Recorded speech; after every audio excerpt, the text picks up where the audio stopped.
Sarasota, and we're ready for another spring training game at beautiful Ed Smith Stadium. The Yankees are in town, and the O's are still looking for their first spring win. And there's newest Oriole Pedro Alvarez as Tyler Wilson takes the mound. It's the O's and Yankees up next on Masson.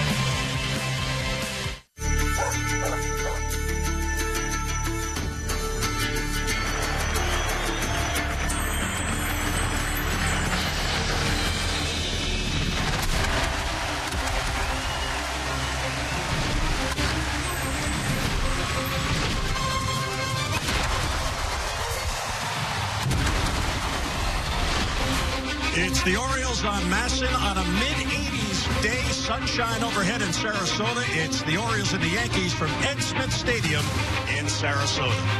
And hi, everyone, I'm Jim Hunter, and as the Orioles play midway through the second week of spring games, the roster continues to get shuffled as the Orioles continue to add players. And another power bat has been added to what is already a potent lineup.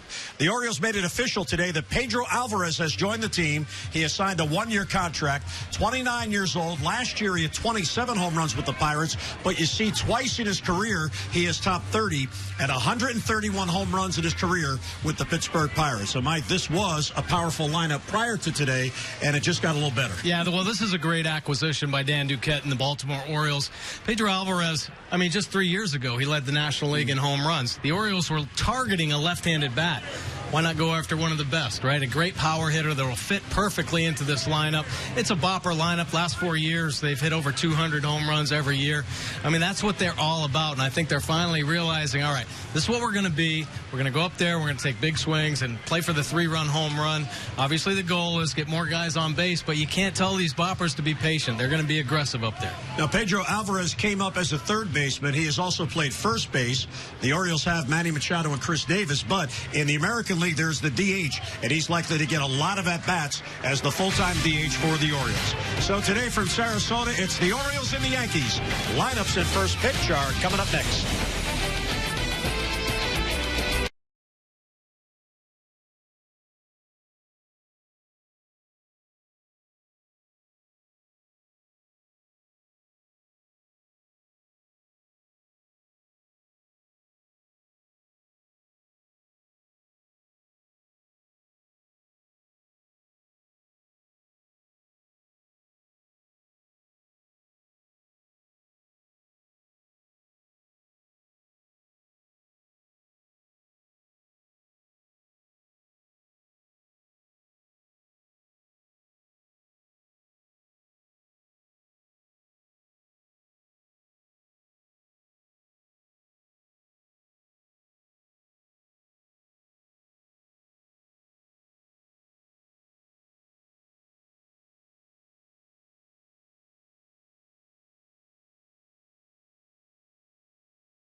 Orioles baseball on Masson is brought to you by Sarasota. There's so much to see and do on the beaches and islands of Sarasota on Florida's Gulf Coast.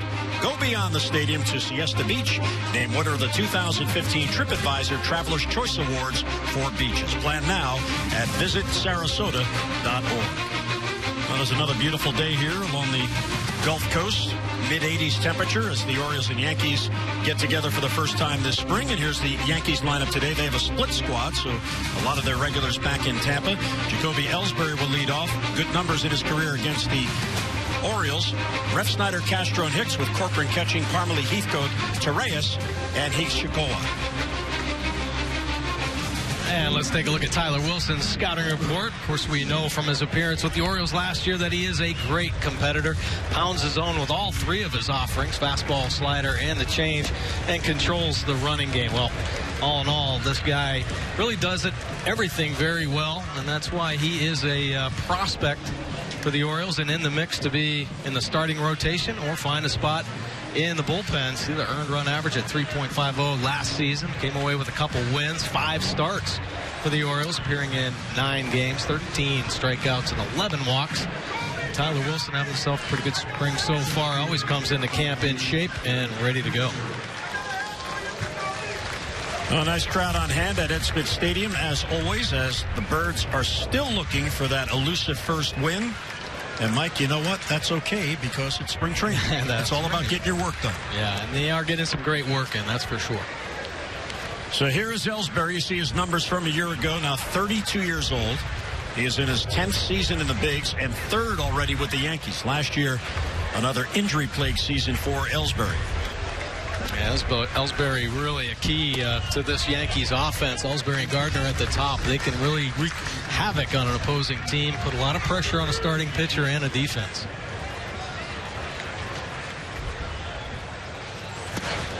And Wilson quickly gets ahead 0-2. Tyler works fast. He has a nice, he keeps everybody on their toes in the infield and outfield. I think that's something that all pitchers should take note of. And there's a soft line drive, and that's going to fall for a base hit. So Ellsbury goes down and gets it. And on a 0-2 pitch, a leadoff single in the first. Let's take a look at the Orioles defense behind Wilson. L.J. Ho's getting the start in left field. Jones in center. Trumbo making the start in right. Hardy and Scope, the double play combination with Machado and Davis on the corners. Matt Wieters, veteran catcher, behind the plate. All right, in spring training, you're always looking for the wind. Which way is it blowing? Those flags in left center field are blowing directly at the left field foul pole. Well, that certainly will be a factor. It's been breezy all morning and continuing here into the afternoon.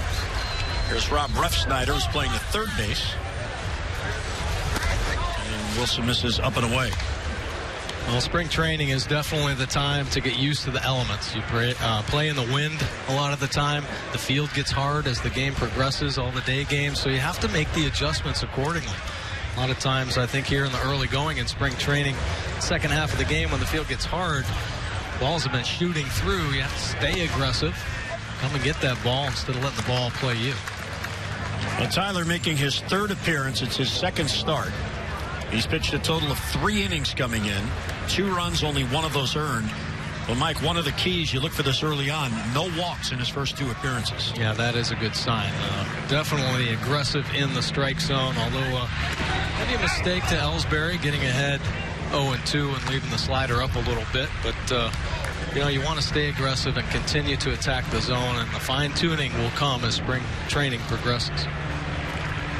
Tyler, 26 years old, his 2nd season, of course, broke in last year. And he still qualifies as a rookie. Refsnyder fouls it back. Another count 1-2. So Wilson ahead of each of the first 2 hitters in this game. Tyler made his major league debut last May the 20th against Seattle. That was in relief. And then his next appearance 2 days later picked up his first big league win in relief. He actually, I think it was great that Buck Showalter and pitching coach Dave Wallace used him in the different roles. He started 5 games, came out of the bullpen as well, and actually he pitched very well in the starting role. Actually 4 starts, 3 of them quality starts. So, he another versatile pitcher. And I think as Major League Baseball kind of evolves, versatility seems to be the key, whether it be a versatile position player or a versatile pitcher. Especially on this team. 2-2 on Refsnyder. And the foul back. Now, this is what has plagued a lot of the Orioles starting pitchers here in the spring, the prolonging of at-bats. Now, as a hitter, sometimes you have defensive swings to foul it off, but are we at the point now that the timing is not there? Is that why we're seeing so many of those? Well, it's hard to explain foul balls, I think it's good that our pitchers give up the foul balls. It'd be nice to have that finishing pitch to get rid of a hitter, but at least they're around the zone. You know, they're trying to pitch to contact, which I think is a key for this team since we don't have the overpowering arms. That is a goal. Work down in the zone and don't be afraid to pitch to contact.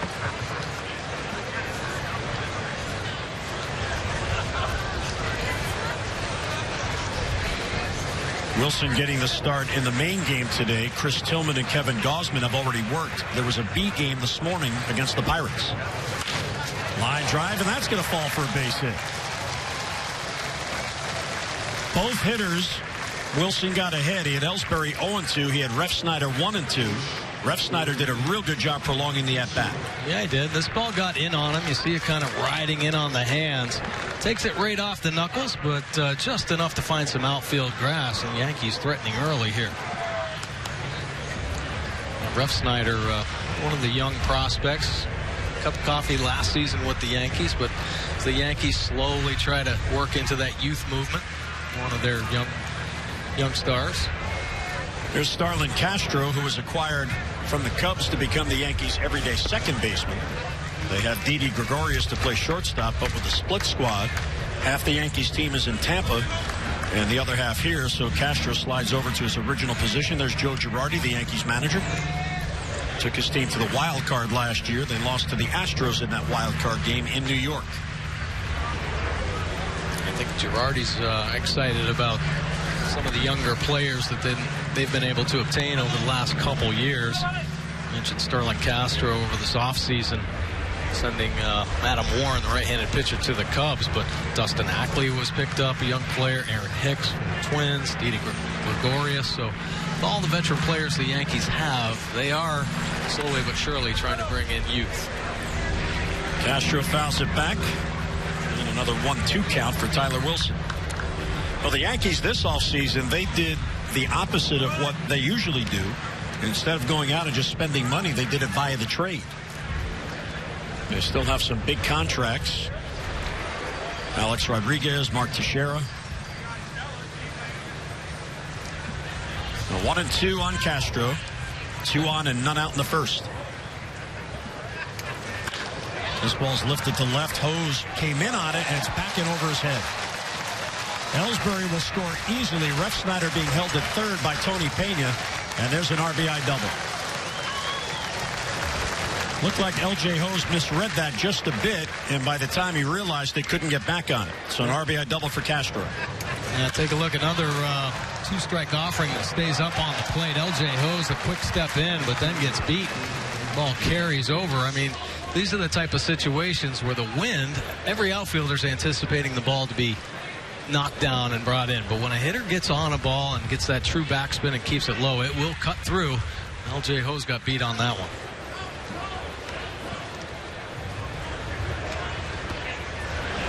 So second and third as Castro picks up his third spring RBI. And here is Aaron Hicks. And a strike. So Tyler Wilson has been strike one to all 4 hitters. Yeah, it's not a problem getting ahead. It's that finishing pitch. A couple sliders stayed up in the zone.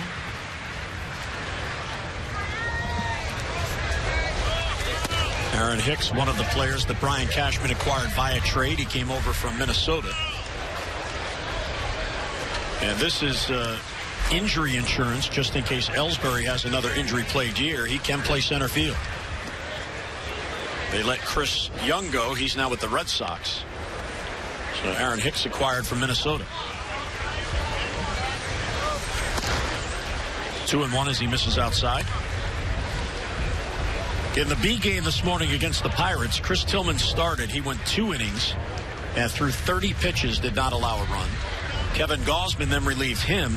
Gausman went 3 innings. He threw 41 pitches and did not allow a run. For Tillman, that's his first appearance of the spring. Swing and a miss and a real good changeup. Yeah, that is a dive-bombing change. Perfect pitch. Great arm speed to sell it. Get him out in front, but then look at that late action. It just bites down under the bat head. Beautiful pitch.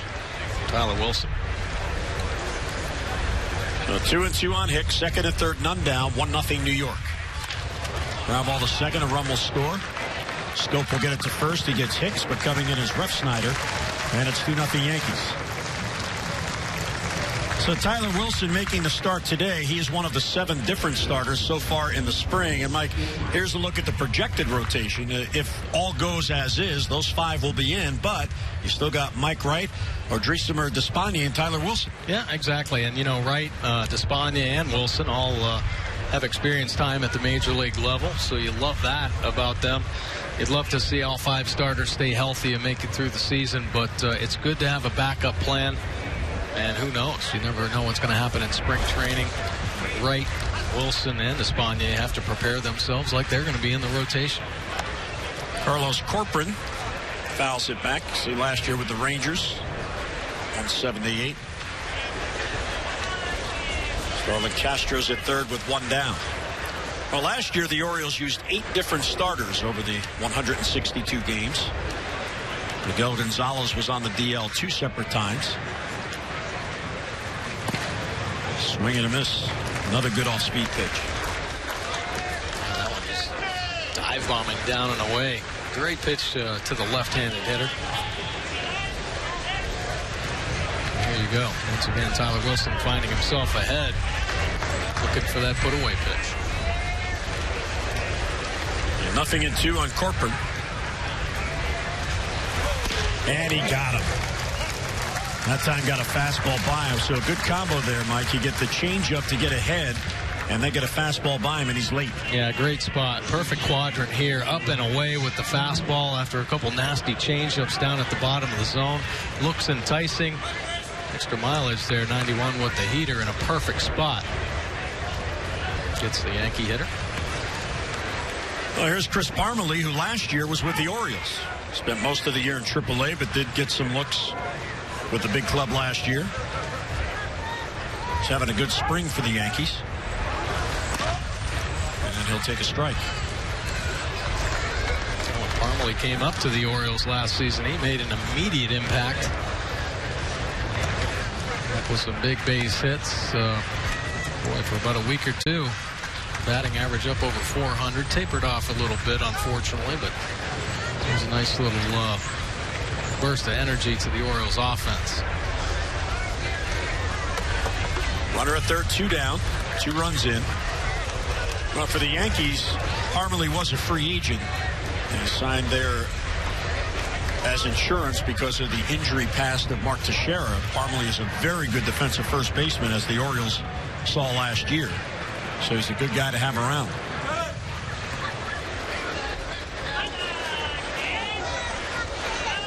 Nothing at 2. Popped up, shallow right towards the line. Tough play here. Back on it is the first baseman, Davis, and diving try, but he can't get it, and it's foul. Nice effort there by Chris Davis.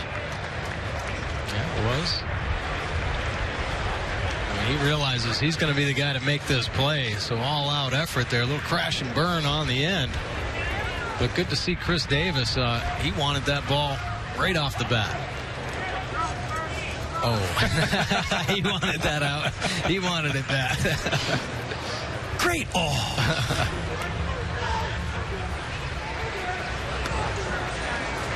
Tyler Wilson, his first appearance here in the spring was March the 1st at Atlanta. That was the very first game. He followed Mike Wright with an inning in relief, and he was the starting pitcher last Saturday in no decision against the Rays in Port Charlotte. He's ahead of Parmelee 0-2. Try there with the fastball in the outside corner after cutting the fastball in on the hands of Parmelee. Can open up that outside edge. Just missing there. Good call by Wieters.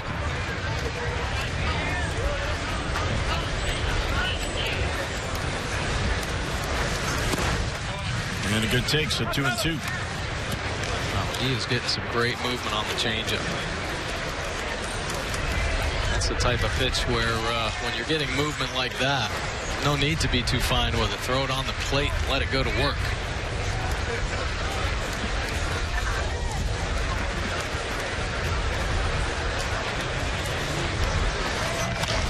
And another foul ball to prolong an at-bat.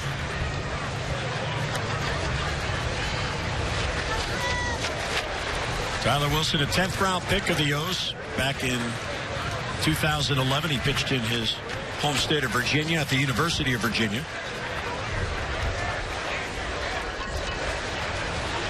See the nice crowd here on a beautiful day for baseball in Sarasota. Temperature in the mid-80s and plenty of sunshine.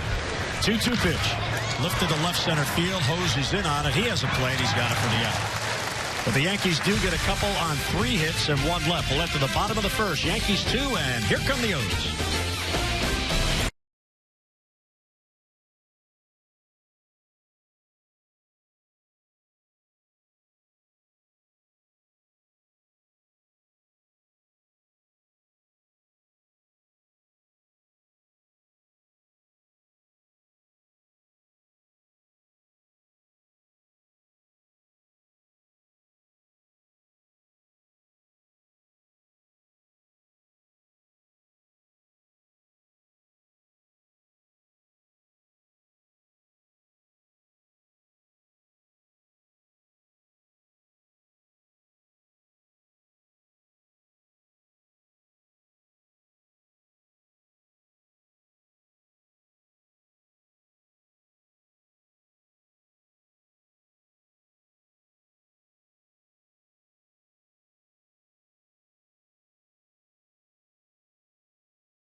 Yankees grab a 2-0 lead. There's Pedro Alvarez heading to the gate beyond right field. Pedro will join us here in the booth in the second inning as the Orioles take on the Yankees. Here's the O's lineup for today with Manny Machado in that leadoff spot. His career numbers against the Yankees.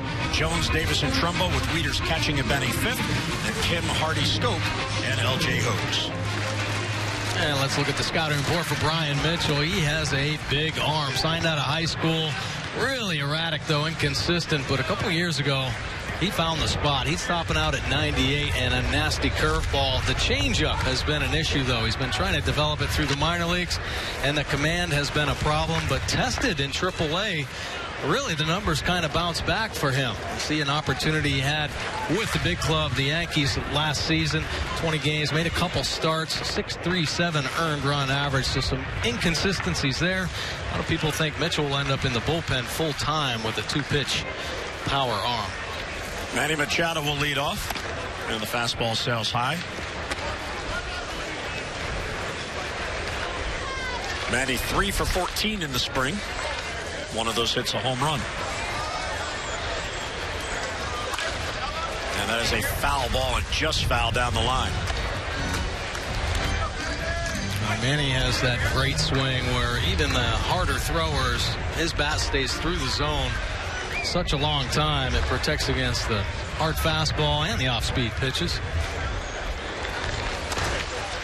And a good take, 2-1.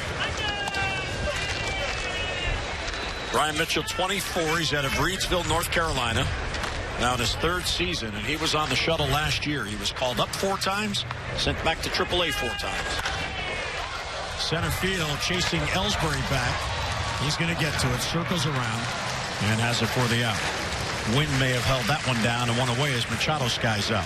Yeah, let's take a look at the Yankees defense here. Heathcott in left field. Ellsbury getting start center field. Hicks in right. Castro and Torres up the middle. Ref Snyder at third. Parmalee over at first. And Corporon doing the catching this afternoon. That'll bring up Adam Jones. Adam 2 for 12 in the spring. Does have an RBI. Adam has yet to play a road game and likely won't for some time. It's fine by him.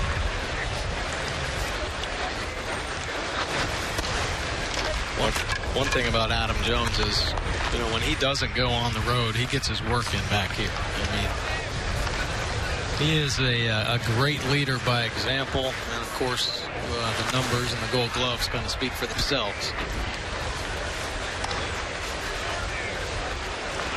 Yeah, the players that don't go on the road when the team is away, they're out there in the Camden Yards replica field. They take batting practice. They take fielding practice. They have the whole day to hit the weight room if they need to work on something. There's a lot going on here at the complex. Sky to right field. Hicks backs up on it. The wind gets it, carries it out there, and that ball is gone. Wow, did that ball carry. Well, Adam Jones got good wood on it. And it carries out of here, so it's a 2-1 game in the first. A great swing there from Adam Jones. I was about to say the Orioles would probably have about 10 more home runs this spring if not for the wind. And that's how you use the elements in your favor. Adam Jones going the other way, cut through the wind and showing his power. First spring home run for Adam. And it gets the Orioles on the board in the first. And here's Chris Davis, who's batting third today. Take a look at Adam's swing here. It's a fastball on the outside corner. This is up and out. You have to do so many things right. Stay on top of that ball, maximize the distance. Adam Jones does. Perfect swing. So Jones now with a home run. He's got a couple of RBIs. This is his 5th game of the spring. Chris Davis is playing in his 6th game. Now he has one more game than Adam because yesterday he went to Buck Showalter and requested to go on the road to Clearwater. He felt like he needed some at-bats, so he found gray pants, which usually are not hanging in his locker, and he made the trip up to Clearwater so he could make the start and get some more at-bats in game conditions. No, that's a great sign. Chris Davis has had an awesome spring.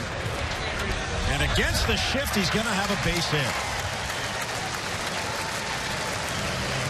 He was protecting with 2 strikes, and he just went with it, and there was nobody there.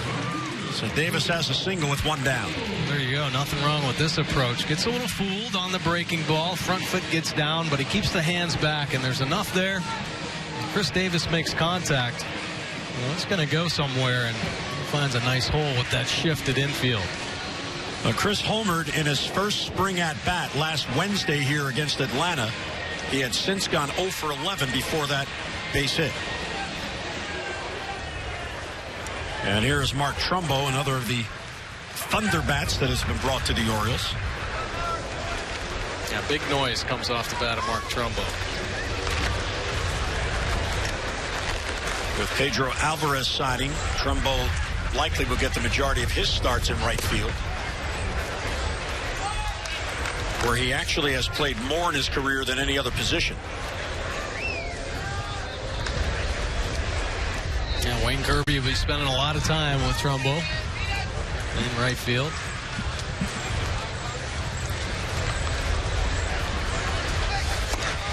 Well, you talk about all the work that goes on here. On Tuesday, the Orioles were home with the Red Sox.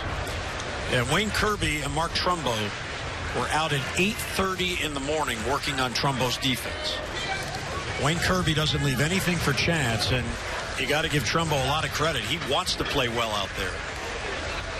The thing about this team is the reputation about how stellar they are defensively. And last year, once again, the Orioles led the American League in team fielding, but you got to get the work in so you can improve yourself, and he's doing it. Yeah, well, when you come into this clubhouse and understand what this team is all about, really built on the defense and, of course, the power, I mean, you have to do everything you can to try to fit in. Buck Showalter's already shown it even last year. You know, if this team doesn't or can't compete the way he feels right, and last year they dumped $20 million in salary, you know, getting rid of some outfielders that weren't producing the way he thought. And guys that get the opportunity to play for the Orioles, it seems like they try to pick their game up as much as they can to fit in with this great defense. 2-2 on Trumbo. And he fights it off to stay alive.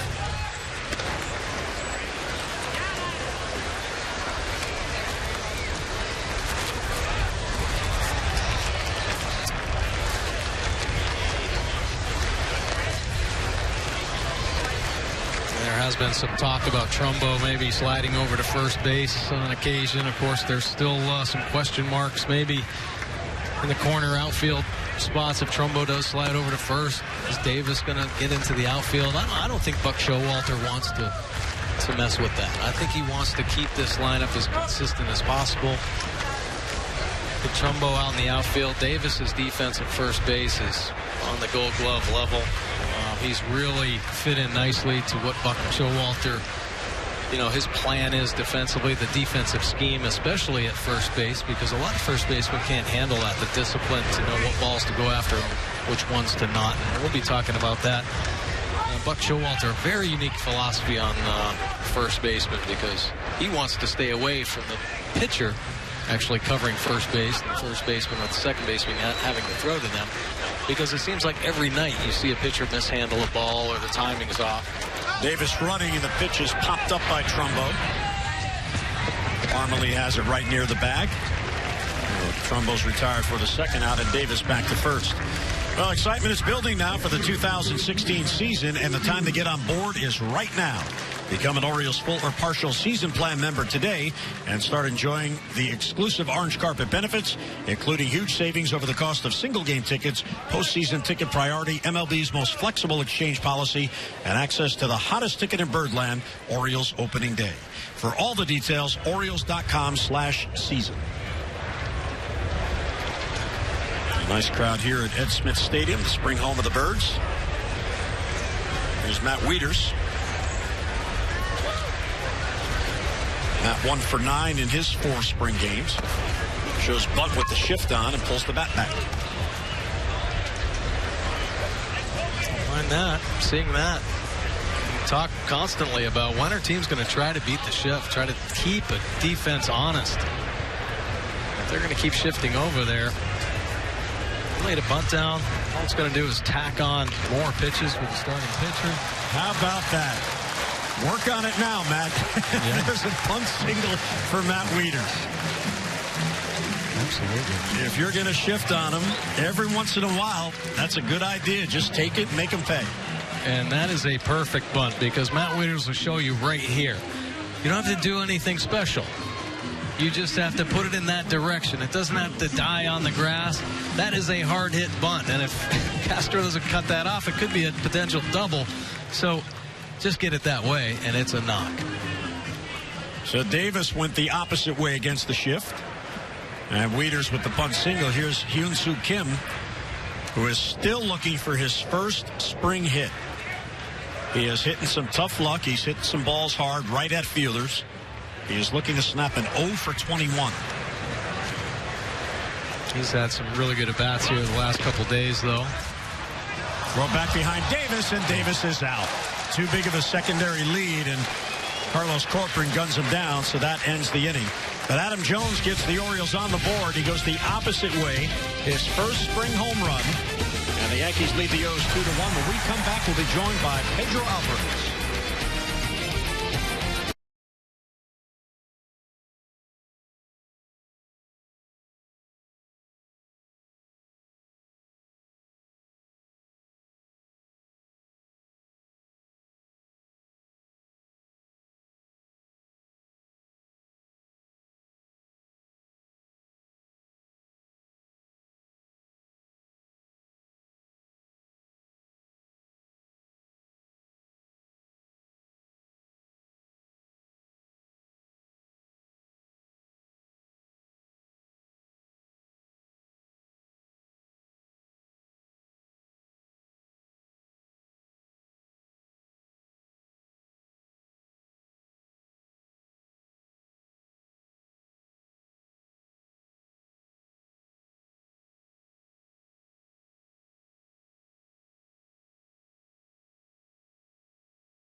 Yankees with a 2-1 lead as we head to the second, and welcome into our Masson broadcast booth. Jim Hunter with Mike Bordick, and the newest Oriole. Here is Pedro Alvarez, who is signed, sealed, and delivered. Welcome to the Orioles. Thank you for having me.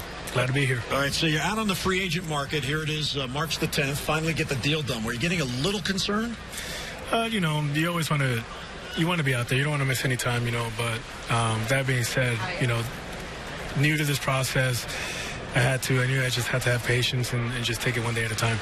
Well, a couple familiar faces on this team, though, right? Ryan Flaherty and John Russell, first big league manager. Yeah. So, it's nice to be able to come in and have some familiar faces, like you said. But, I've played against so many of these guys, and it's almost like I've known them for so long.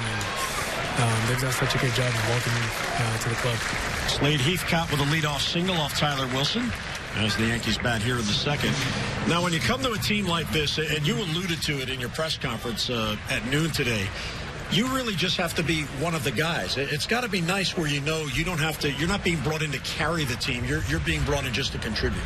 Oh, absolutely. I mean, this is a very, very good, very special team, and to even be alongside them, I mean, it's a real privilege, and it's an honor, and I'm excited at the opportunity to be here and learn from these guys, and hopefully they can learn something from me, and see how I can help out in any way. And I think there are a lot of similarities, and I think he will fit in nicely because most of the guys on this team, they kind of started with a losing taste in their mouth, okay? And over the last 4 years, when Buck Showalter came on board, they have changed the culture. This is now considered a winning baseball team for 4 years.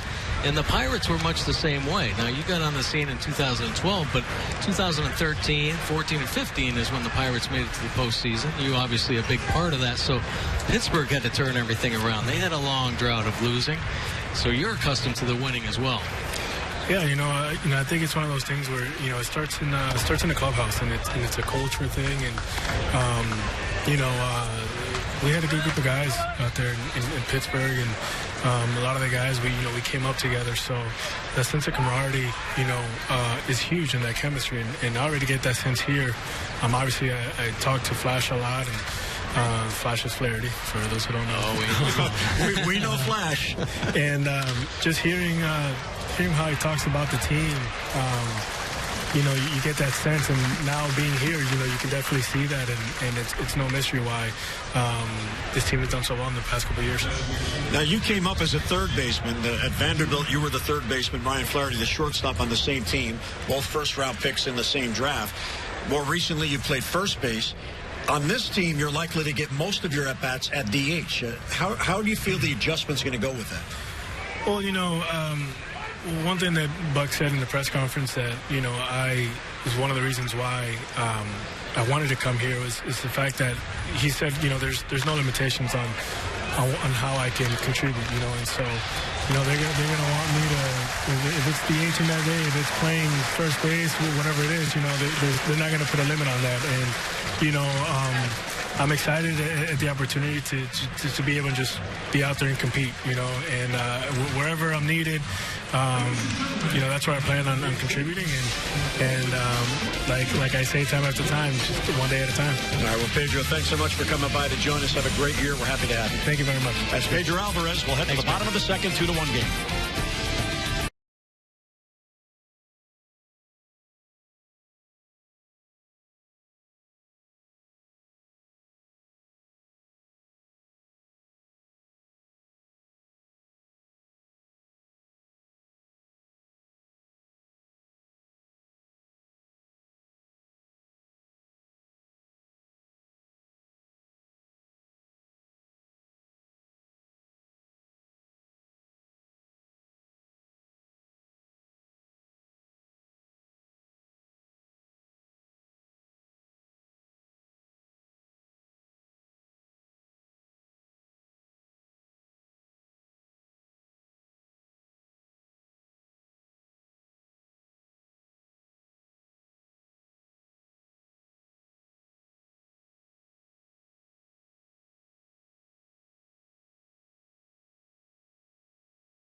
Double play ball ended the top of the second. We go to the bottom of the second, and welcome once again back into our massive broadcast booth, joined now by the Executive Vice President of Baseball Operations and a very busy man as of late, Dan Duquette.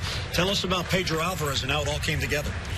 Well, we've been following Pedro for a while, and we had a chance to pick him up right before the tender deadline, and that didn't quite come together. But we've been talking to Scott Boras all winter about Pedro Alvarez and, of course, Chris Davis, right? And we were able to get a deal together. Kid's a great athlete, obviously, from Washington Heights in Brooklyn, #2 pick in the draft, coming out of Vanderbilt. He's an educated kid. And he's had a good career with the Pirates. I mean, he's led the National League in home runs a couple years ago. Now, he had better years defensively than he had this past season, but he's a terrific athlete. I expect he's going to get back on his game in that regard. And here's a guy that has averaged 27 home runs over the last 4 years. So he's got a chance to help the ball club from the left side. So is it safe to say that the Orioles' philosophy is power hitters? Because, I mean, this could be an unbelievable season, right? I mean, it's crazy to see how big and strong these guys are and the numbers they put up at the major league level. Yeah, I mean, these guys are bona fide power hitters, right? I mean, the home run is the game's knockout punch, right? When you hit the ball over the fence, you know, you've done something. You made a statement. You know, they can't defend it, right? There's no fillers on the other side of the fence.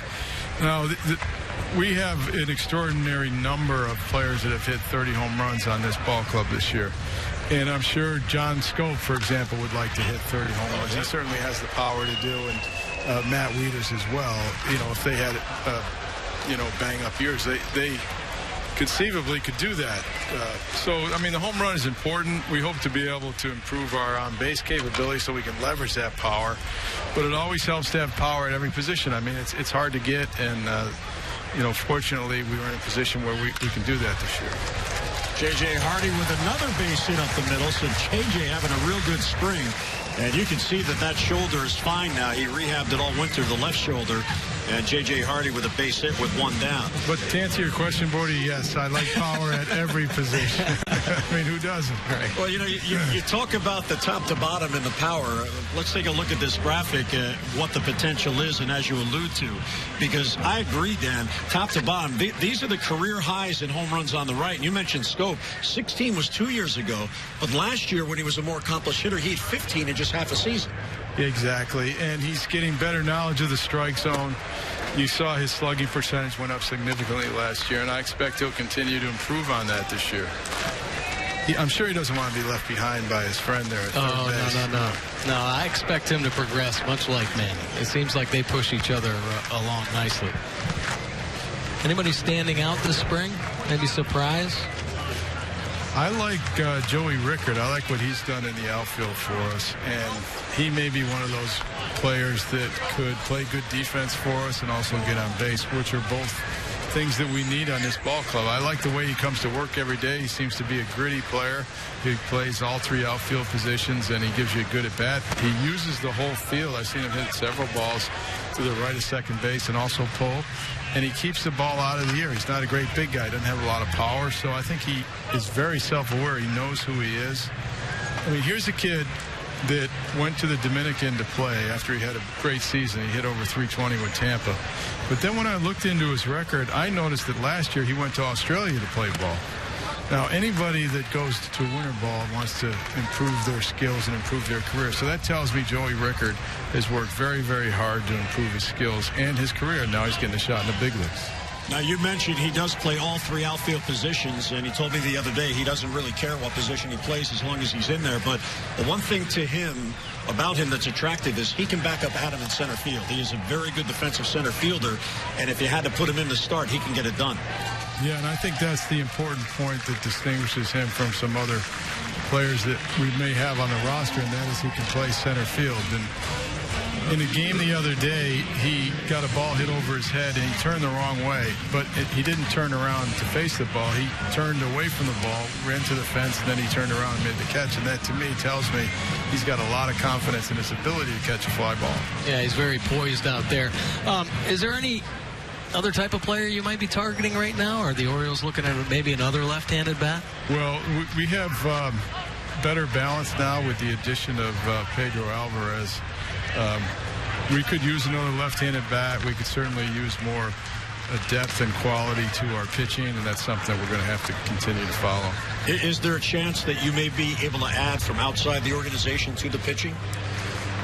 I think that's a possibility. There's a lot of players that will be in play towards the end of spring training, and we'll keep an eye on that. Our scouts are out looking at all the other ball clubs, see if there are some teams that have some excess that can help our club. Well, Dan, we appreciate the visit. Congratulations on yet another bopper to your lineup, and here's hoping it's going to be an exciting summer in Baltimore. All right, thanks a lot, Jim. Hopefully we'll see a lot of home runs with guys on base. Okay. We'll enter the third, 2-1 New York. There's a lot.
Well, we're not at the beach, but we're at beautiful Ed Smith Stadium in Sarasota.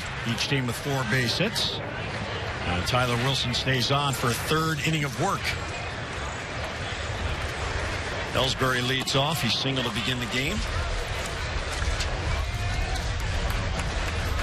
See, a lot of times we talk about the work that goes into spring training for players. Well, here's a situation where Tyler hit around a little bit in the first inning. But this is the stuff that Buck looks for. How does he respond the next inning? And even after that. So showing his maturity here. Now he's getting his pitches up. He probably won't have to go down to the bullpen and throw extra pitches. This is what helps pitchers. And Buck Showalter won't keep a pitcher in there if he doesn't feel like he can handle that and it will make him better and help the team this season and seasons beyond. The thing about Tyler is he really has developed into a pitcher. He doesn't try to get by on stuff. There's a bouncer left side. Hardy will get a nice hop. And Ref Snyder is retired, and 2 quick outs for Tyler Wilson. Hello, kids 14 and under can join the Junior Orioles Dugout Club and enjoy a new lineup of excitement. Membership options now include your choice of 2 6-game packages filled with exclusive benefits like game tickets, a club hat, sunglasses, a Metzeler bag, and more.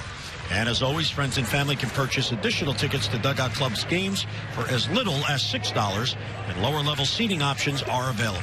So enjoy Birdland's best value in family entertainment, Orioles.com/Dugout Club, or call 888-848-BIRD. Here's Starlin Castro. He'll take ball 1. Castro doubled over the head of L.J. Hose in the first to get a run in. Wilson allowed base hits to the first 3 batters. He's allowed just 1 hit since. Make that 2 hits since. Astros 2 for 2. Well, sometimes you just got to tip your hat. Not a bad pitch right there. 90-mile-an-hour fastball down and away, and he just stayed on it. Early in the count, you think, okay, especially 2 outs, guy might get big, let it fly, but take a look at this approach. That fastball is on the outer third, down, and he just picked up a clean base hit the other way. Now, 2-out single keeps the inning going, and here's Aaron Hicks, who drove it in run with a ground out.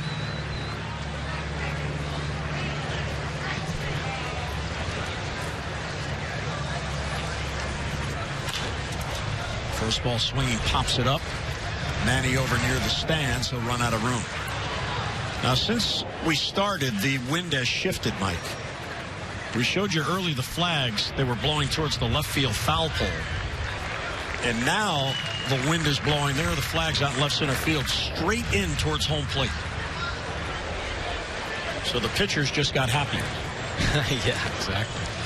Flip one of the high umbrellas fastball out there in the picnic area.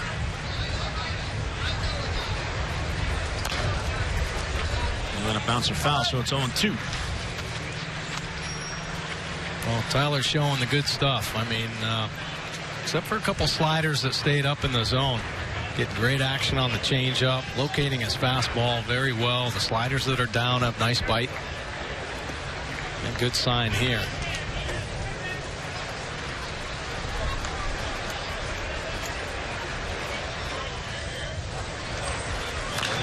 And a foul off his foot.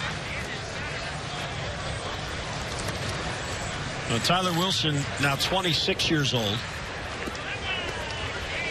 One thing he did a real good job last year in his 9 games and 5 starts. He only allowed 1 home run. And that was in September 18th. Tim Beckham took him deep for a 2-run shot at the Trop.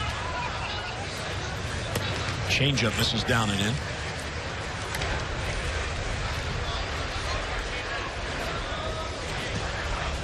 Mike, one thing about this camp, and you've been here since pitchers and catchers, is that there has been no intrigue. It's been a very calm camp, a quiet camp. You know, a couple of hiccups with some minor injuries. 1-2 pitches low, but the fact that there is little or no news is good news. Absolutely. You know, this camp is it's run so well, and I think now that Buck Showalter has had a staff that's been with him for a number of years, and the veteran players are here, and they know how Buck's camps work. It's like clockwork. Everybody knows what to do. Everybody gets their work in. Buck has a great program, and Bobby Dickerson set up for the infielders, Curb with the outfielders. So everybody's getting the work in, and spring training is going well. Well, Tyler Wilson, a strikeout on the changeup. Base hit 1 left. Mid-third, 2-1 Yankees.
Two-to-one game as we head to the bottom of the third. All the scoring in the first inning.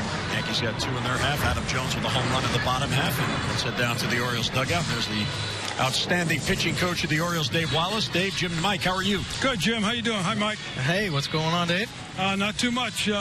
29 pitch first inning. I thought we were in for a long one, but he bounced back pretty good. Yeah, what about that? Is that what you look for in particular with young pitchers, how they bounce back?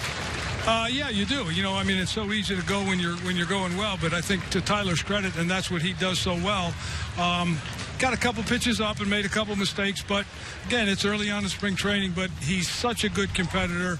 I like him using his changeup today. That last pitch he made in the top of the third, couple pitches in the first inning, so he's making progress, but you're right, he came back and ended up only with 47 pitches after throwing 29 in the first inning.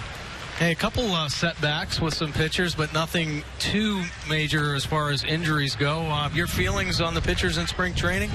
So far, we got our fingers crossed, Mike. I think things are going pretty well. Tilly came out of that game this morning pretty good. Kevin threw well. And we think TJ and Brian will be back fairly soon. So, knock on wood, so far, so good.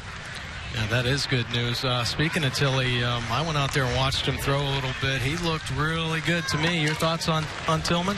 Yeah, I did too, Mike. I think that, he created a nice downward angle, and I think he used his curveball real good today. A couple of very good changeups and some aggressiveness with his fastball. And again, creating a good angle. And it's early, but it's surely something to build on. Dave Wallace visiting with us from the Orioles dugout. Manny Machado goes down on strikes, a called strike 3. Dave, does it matter to you that, as it looks right now, the rotation likely will be 5 right-handed starters? No, that doesn't matter to me. Ideal world, yeah, you want that lefty in there, but we've got 5 pretty good ones, and, it's much like a pitching staff in general, Jim.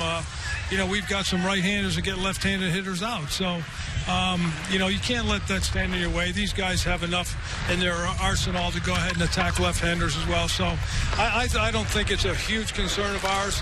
Again, ideal world, you're writing it on paper, that's one thing, but we have 5 pretty good guys. How big of an impact do you think Giovanni Gallardo will make, not only in what he gives you when he's on the mound, but the other 4 watching him? He is the ultimate gamer and never gives in to a hitter. Well, it certainly seems that way. And again, we're just in the stages of getting to know Giovanni, but I think we all saw yesterday by his demeanor on the mound. Had a rough first inning, but first time out in spring training, and I often kid with some of the pitchers, a lot of veteran guys, if they ever had to make a team in spring training, they probably wouldn't do it. So talking to him for the past couple of weeks, he is, as you say, the ultimate pro. Things don't bother him. He knows what he has. He knows how to pitch, and certainly can exploit hitters. How about the bullpen? It seems like there's, 5 or 6 guys that are guaranteed on there, barring injury or some sort of setback. But there's some good arms I've seen in camp this spring. Yeah, there really are, Mike. And I think we're all encouraged by Dylan Bundy so far. He's going to pitch again later on today. But he's throwing the ball well. Garcia, Brad Brock, all the guys. And then, of course, Zach and Darren are on board. And, we're hoping Chaz Rowe can bounce back to what we once saw a little bit last year during the season. Jason Garcia certainly has grown in stride. So it's nice to see some young guys down there, and not to mention Hunter Harvey. Keep him healthy, we may have something. Dave, when you look at the bullpen, there is a possibility that you might be able to use 2 spots where you have optionable pitchers as Chaz Rowe gets loose in the bullpen. Is that something that you and Buck would prefer, where if you have to use a guy for 4 innings here or there, you can send him out and get a fresh arm? Well, as a pitching coach, you're always looking for the guys that do have options, but that's more in the lines with when I used to be a general manager and thinking about those kind of things. But, right now we're looking at some guys, and you know what, Jim, what you want to do really is create depth, because for whatever reason, as you and Mike well know, things happen during the season, physically, mentally, whatever happens, some freak accidents, and you're just going to need pitchers throughout the course of the season. So right now we're trying to create a pretty good inventory. And just tell Zach Britton it's only March the 10th. Don't peak too soon. He looks too good. Hey, you tell him he's not listening to Dom and I. All right, Dave. Well, we appreciate the visit. Have a great year, and so far, great camp, and we appreciate talking to you. No problem. Thanks, guys. All right, that's Dave Wallace, who is outstanding working with these pitchers. Chris Davis into the shift, and he will bounce out in a nice 3-up, 3-down inning for Brian Mitchell. So we'll head to the 4th in Sarasota. Yankees and O's, 2-1 New York.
Wallace just talked about the pitchers getting their work done, and here are the starters so far the first 10 games. That ERA is a tad high. However, 13 of the earned runs came in just 2 starts.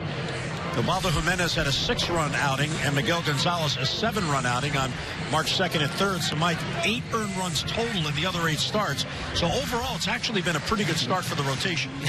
Yeah, numbers kind of they can make you think a little bit. But, yeah, the rotation's looking good. And like pitching coach Dave Wallace said, you know, they're getting their work in and doing it the right way. Take a look at Chaz Rowe's numbers last season. Came out with 4 wins, a 4.14 earned run average with the 38 punch-outs, 17 walks. But there was a stretch where he was as dominant as any right-handed reliever in the game. His slider was tight and late breaking right on the plate. Very live fastball.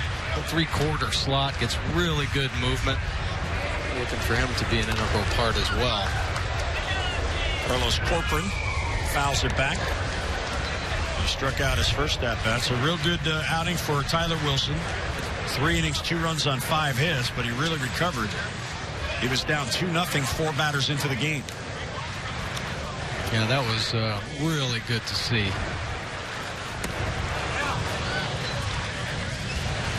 And Dave Wallace has seen a lot of veteran pitchers throughout his career, and when he talks about veteran pitchers going through spring training, and if they had to make a team, they probably wouldn't, because they're really working on their fastball location, working the perimeter, the 4 quadrants, up and away, down and in. And I've seen veterans.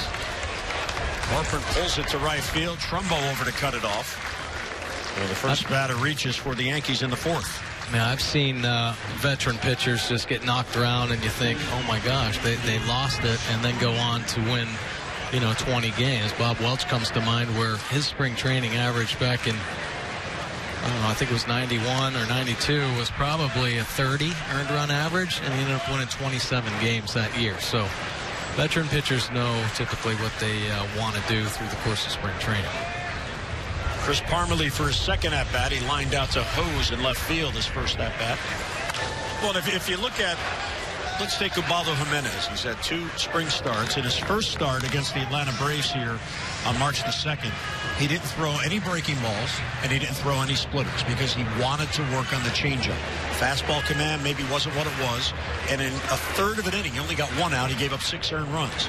Well, in his last start, he pitched 3 shutout innings because the fastball command got a little bit better, and he added in the breaking ball to split. Yeah. So, you're working on the one pitch that you think needs work. He doesn't mind. I mean, obviously, you want to compete. You don't want to give up 6 runs, but he needed to do what he did, and as a result, he was better his next out. And there's nothing better than in-game training. Games that don't matter. Games that aren't going to really affect your psyche if you have a strong mental aptitude. Take it really for what it's worth and understand it. Most of these guys do, getting their work in, and you're doing it at the highest level now. Here's spring training. Guys are getting after it. A lot of times you're facing guys that are fighting to try to make a team. So, while you're working on stuff, you might be facing a hitter that's really bearing down and trying to, put the best at bat together to open up a manager's eyes. So, there's a little bit of everything involved in spring training. Slade Heathcote singled his first at-bat. Well, the Orioles also had a very tough schedule at the beginning of these games, where they were on the road. They were in Atlanta, then at a home game, and then played back-to-back road games, then at a split squad game, with the road game being in Fort Myers. Then they were right back in Fort Myers the next day. So when you have only 2 home games over the first week, it's tough to get in the additional work, things like base running drills and defensively getting players in a rundown and working on your throws and who's covering where. And the Orioles were able to do that this week because they had the back-to-back home games, and they're home again today. Yeah, and I think a lot of the veteran players anyway they don't mind staying back and getting their work in, trying to get their legs underneath them. Some days they might do a little bit more than they would on a typical game day. And I think what's encouraging is these players, they know what they need. Chris Davis going up to Buck saying, hey, listen, I got to go on the road, see some more pitches. That's a manager's dream right there. When the players come in and they know what they need to do to prepare themselves for a season. And I know that made Buck happy. Well, and you and I kid about the gray pants in the locker, but that is the manager's decision. He wants them fresh for the tail end of spring training, which is why the veterans play mostly home games early on. Absolutely. Yeah, and plus you just never know what's going to happen on bus rides. You know, air conditioning on a bus. So guys can get tighten up. You know, you hear about that all the time in spring training. Oh, bus ride tightened up his back, can't play. Lifted the right field. Trumbo is deep. He'll get in on it. And 2 away. And Corcoran gets back to first. Now, fans, experience Oriole Park in an exciting new way when you pick up an Oriole Park 5-bagger suite package for one low price. You get a fully catered suite for 5 games, including games against the Yankees or the Red Sox. Plus, you get parking, drinks, VIP treatment, and more. There's no better way to entertain clients or colleagues or simply make a statement. For all the details, 410-547-6173 or visit Orioles.com/suites. Reyes fouls it off. Reyes playing at second base today.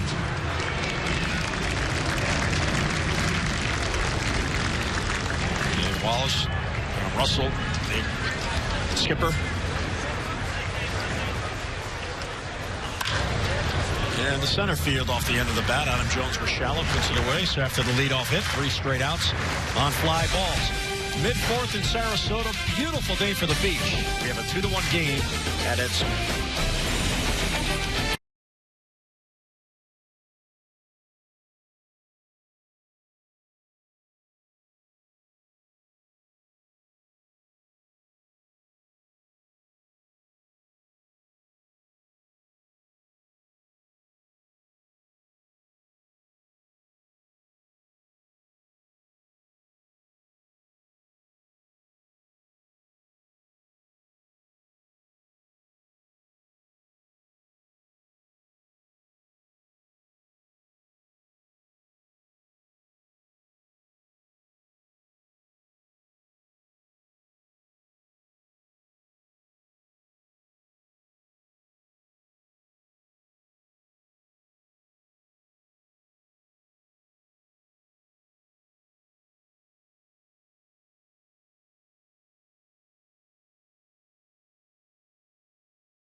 And we invite you to join us next Wednesday. That is March the 16th. More action from spring training. The Orioles take on the Pittsburgh Pirates. Our coverage on MASN begins at 1 o'clock. Be sure to log on to MASNsports.com all spring long for daily news and notes from Orioles spring training. Rock Kabako is all over it from Orioles camp. And let's take a look at Kyle Haynes. Last season, he was in the minors, AA and AAA, 34 starts, or 18 starts in 34 games, 3.64 earned run average. So knows how to pitch. He's moving his way up. Came over by way of trade when Chris Stewart got traded. He was the player to be named later, and they're looking to see how he responds here in the Yankees big league camp. And there is Tyler Wilson, who made his second start and third appearance of the year. Tyler, how'd you think it went?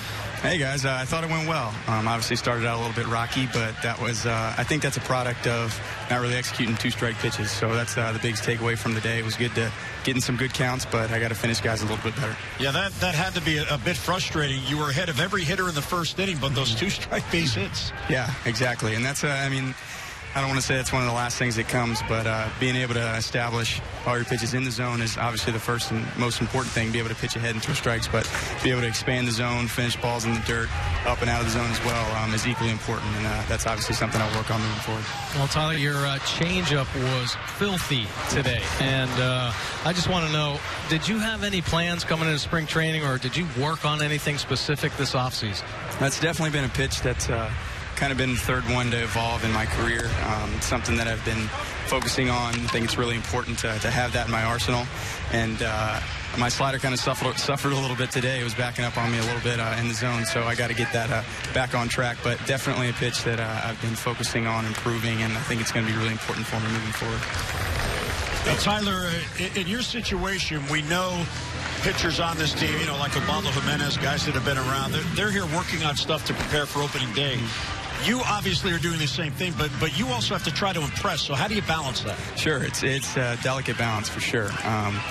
You know, there's things that I need to work on. There's things that I need to get prepared for to be ready for in the season and put into play. But at the same time, it's equally important to go out there and compete and showcase my talents. But I think at this point, I'm really focused on controlling things that I can, working hard and refining those little things. And hopefully it's all coming together a month at a time to be ready for the most important months down the home stretch in August and September. Now, how about learning from some of the newly acquired veteran players, Gallardo coming on board and maybe picking their brain a little bit? No doubt. Those guys are obviously multi-year veterans and have had a lot of success in the major leagues. So the more guys that I can try and surround myself with to learn from and try and take a little bit from each and every guy a day at a time is really invaluable. Now, Tyler, last year the Orioles went through 8 starters over the course of the year.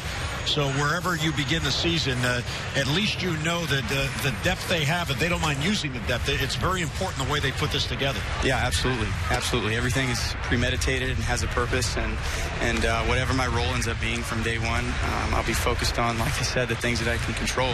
And I'll be ready when the bell rings, whether that's on opening day, on day one, or a couple months in the season, whatever it may be. I'll be getting after it every single day to make sure that I'm ready when I'm called upon. How did you find it going from starter to bullpen last season?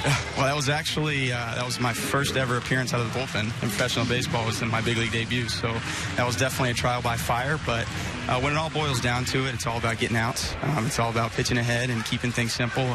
The mindset might be a little bit different in the sense that you don't necessarily have a routine in the bullpen. You don't exactly know when you're going in, but that's just a byproduct of the game. And so I'm happy to take the ball in whatever capacity it is, first inning or late in the game.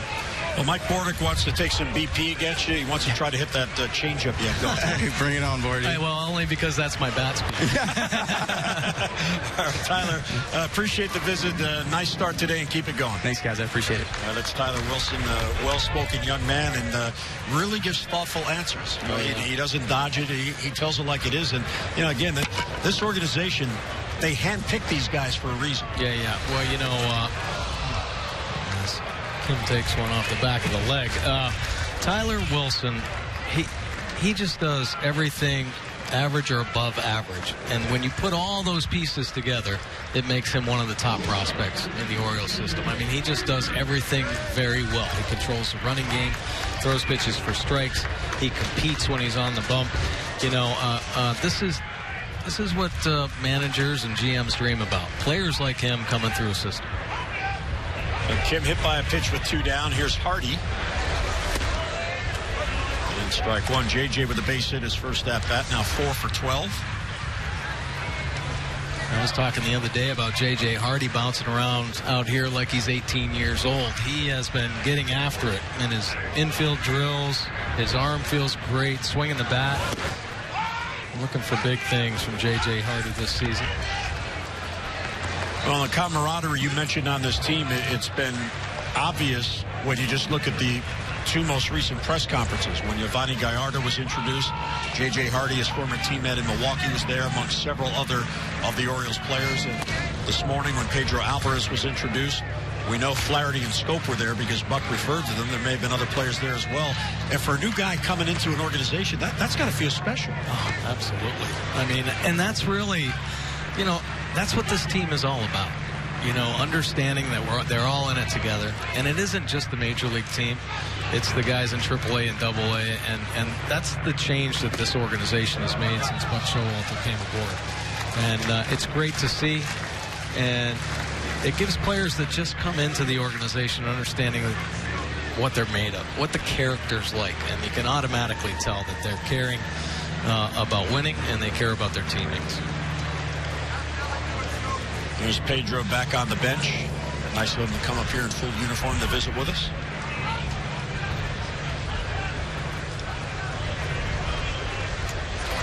Donnie?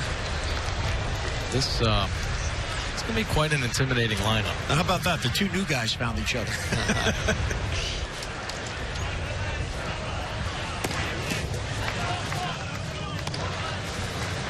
Meantime, J.J. works the count full to 3-2. The wild pitch sending Kim in the scoring position in this 2-1 game. Kim still looking for that first base hit, but he's on here with 2 down.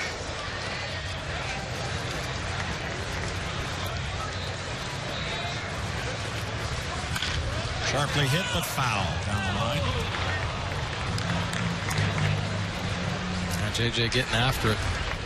Another good swing right there. See Kim on second base. One of the big focal points this spring training is base running for the Orioles. They don't want to be that station-to-station team. They want to understand about the angles they take on the bases, getting good jumps, good secondary leads. Bobby Dickerson, third base coach, and Wayne Kirby, first base coach, have really emphasized it, staying on these guys.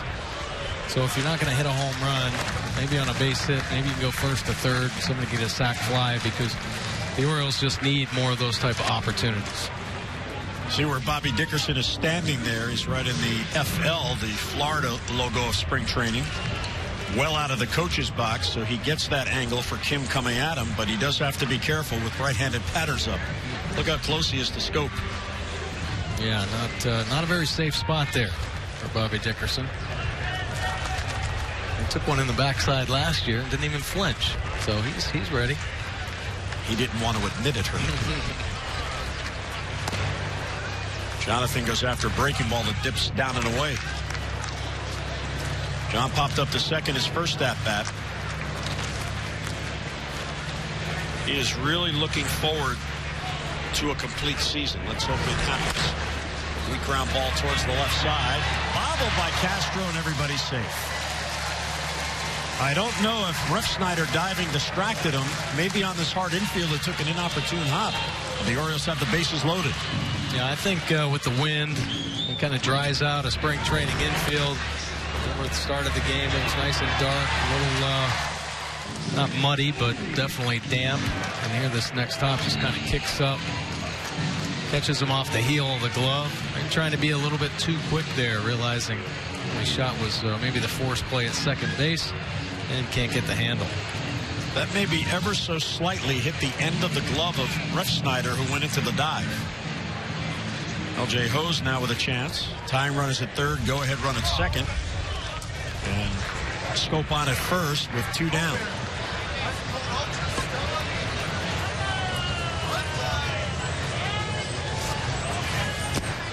Ball 1 low. Yeah, so these are the money innings right here. You know, you work hard and you do it kind of in an uncharacteristic way, getting the bases loaded. And then you hope for that one big hit to break things open. 1-1 on the foul ball. LJ's had an interesting offseason. He was acquired in a trade from the Astros, the team the Orioles sent him to when they traded for Bud Norris in 2013. And then he was designated for assignment, but he got through waivers and accepted the outright assignment to stay in the organization. And there were a couple of days there while the waiver process was going on where he was in limbo. This one hit to right field. Right there is Aaron Hicks. And that'll end it. So a hit batter, a walk, and error, but 3 men left. We're through 4. Pedro Alvarez and Giovanni Gallardo, the new O's, talking it over.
Yankees holding on to a 2-1 lead. All the scoring in the first inning. We head to the fifth, and another new pitcher on for the Birds. Here comes right-hander Dylan Bundy. Yeah, Dylan Bundy last season in the minors. He was in Double-A before the arm problems. He made 8 starts, 3.68 earned run average, but he's been on the climb.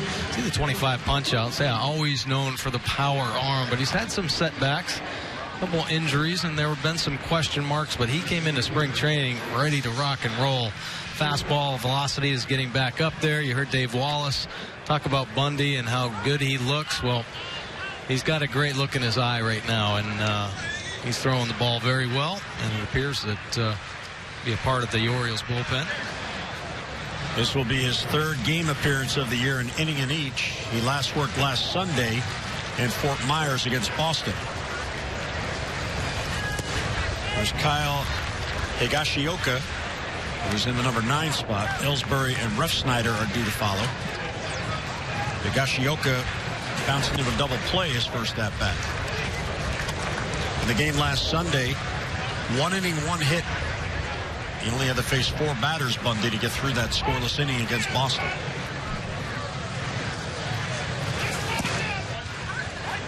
One and 2 as he misses outside.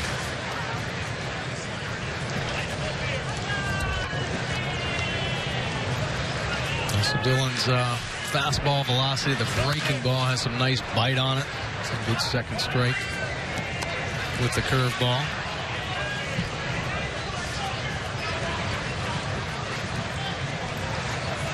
There's his pitching coach, Dave Wallace, watching.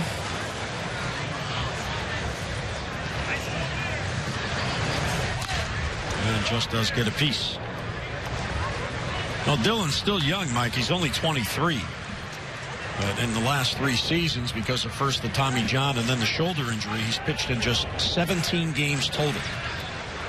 He pitched in 9 games in 2014 and 8 games last year.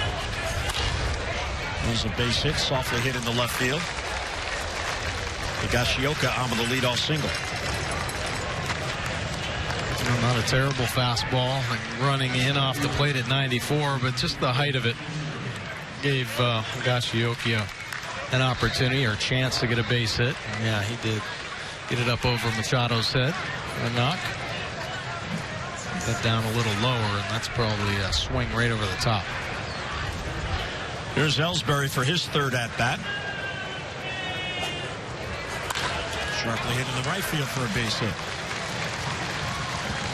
Back-to-back hits to begin the inning.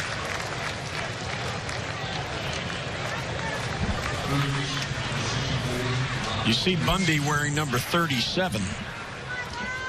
He was number 49. When the Orioles signed Giovanni Gallardo, he must have known that the veteran would want to keep his number, a number he's worn his entire big league career. And when Giovanni showed up into the Orioles clubhouse, number 49 was hanging in his locker. Dylan agreed to give it up before he even talked to him. Wow.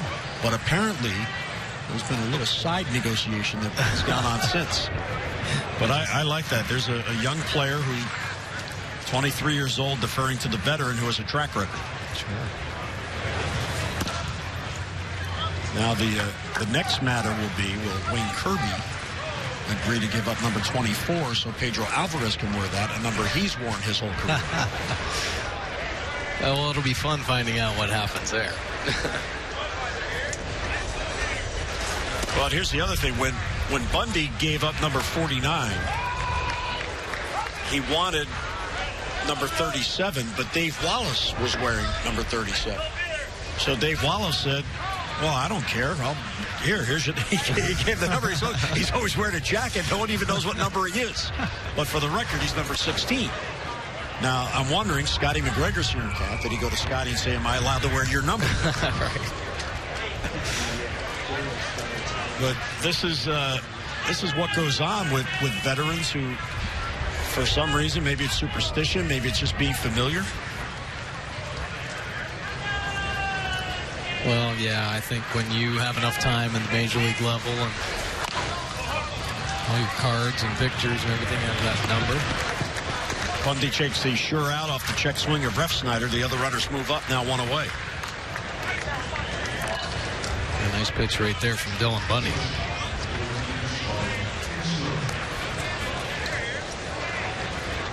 So Dillon with his number 37.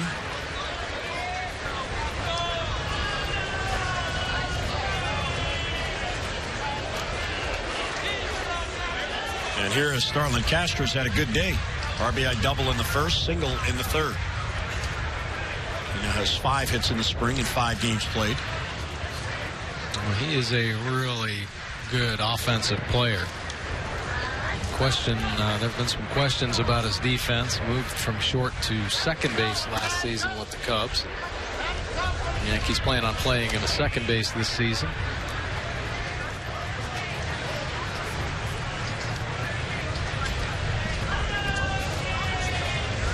And Bundy out of Oklahoma.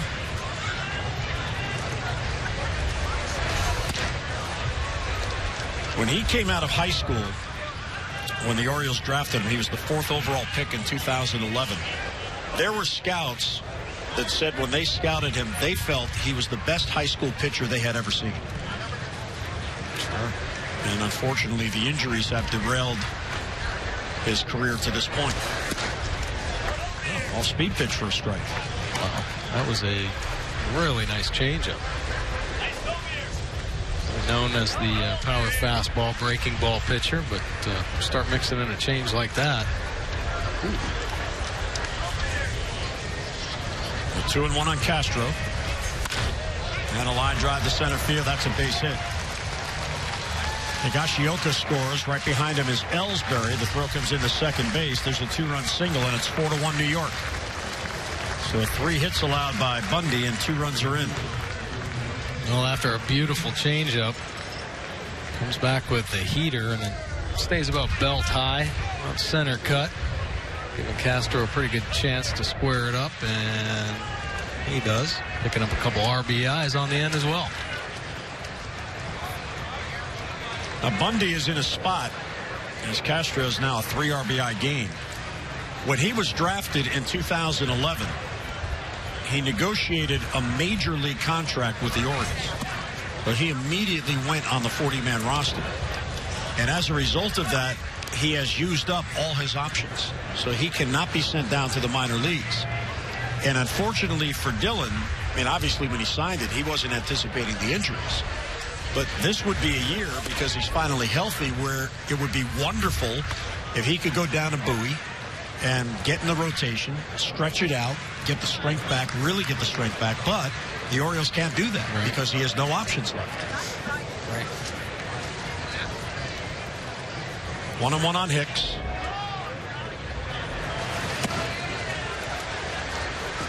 Trying to double up there with the change. Bad spot, though. Work down in the zone with that pitch.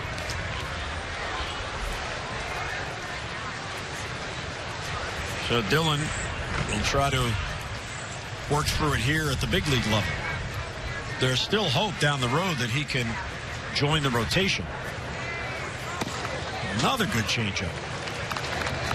Yeah, that is a great pitch. We saw some beautiful ones from Tyler Wilson earlier in the ball game. Dylan Bundy backing it up with a couple great changeups himself. Nice fade action. A left-handed hitter. Real good arm speed as well.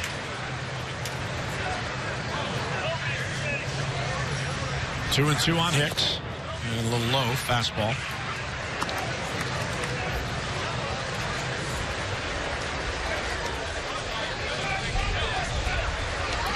Dylan Bundy, very deliberate on the mound. And for him, the key to success is going to be the secondary pitches. Breaking ball in that changeup. Defensive swing, and Hicks stays alive. Castro was on the run on a 3-2 pitch. He's back to first. Well, these type of situations, 3-2 count, 1 out. Runner probably moving. And middle infielders, they communicate about this. The ball's hit hard to Hardy or Scope. You know, give it up to the middle infielder and take your chances there. A lot of times the base runner is caught off guard. If the ball goes to second, so we get a double play. And there's a base hit pulled into right field. He nearly hit Castro, who's going to head to third. Trumbo gets it back to second base. So 4 hits in the inning against Dylan Bundy. And most of the balls that are getting hit, elevated. And here is a changeup. Not the spot you want to throw a change. Dave Wallace out for Chad as you get a look at Castro at third and Hicks now on at first. See Tony Pena there chatting with Castro and Manny Machado. There's Tony's son is in Orioles camp. He's having himself a good camp, too. Francisco. Yeah, really good camp. Especially defensively. I don't know if he throws like his dad, but he definitely has a very strong arm. Well, his dad won 4 Gold Gloves over 18 seasons. Yeah, he had a cannon. Here's Corcoran, the catcher. And a changeup for a strike. Now, Mike, this might be one of those games for Bundy, like Ubaldo had in his first start, where he's working on that particular pitch. He has really thrown a lot of changeups here. Yeah, I like it. I think that's going to be his pitch. Probably righties will see the sliders and the lefties will see the changeup. But man, you got to show you can prove you can throw it, prove you can throw it for strikes, and prove you can throw it any time. Now, starting a left-handed hitter off with a changeup, I think, is huge for Dylan Bundy. You get ahead, and then you can go to work. There's the father-son combination right there. Francisco out the bullpen. That the third base coach today. Popped him up. Shallow center field. Adam Jones coming in. Tells Hardy, I got it. And he does for the second out. Now, do you think Tony will stay behind and take his son out to dinner? No. I don't know. Yankees and Orioles. No, they don't get along too well. It's going to be interesting Christmas. Hey, Pop, how about buying me a steak? I've been really impressed with what I've seen with Francisco. Oh, yeah. Yeah, he's a good one. And I think the Orioles are starting to really get some depth in that catching spot. It's been a tough spot for them over a number of years now. Just the depth for a backup catcher. They've had to go outside the organization a couple of years. But they have some good young players right now coming up through. Chance Cisco's in camp. Parmalee to right field. Long run in for Trumbo on a sliding catch. He's got it. What a play by Trumbo. The wind was knocking it down, and he got there just in time. Yankees add 2, mid-5th in Sarasota. It is 4-1 New York.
Single game tickets are now on sale, so reserve your seats now for the top games in 2016, including showdowns with all the AL East rivals, the classic giveaways like T-shirts night, fireworks night, plus fun new events, including batting practice pullovers, which will be on June 25th, Manny Machado Garden Gnome on July 9th, and more. So plan your Birdland summer today. Visit Orioles.com or call 888-848-BIRD.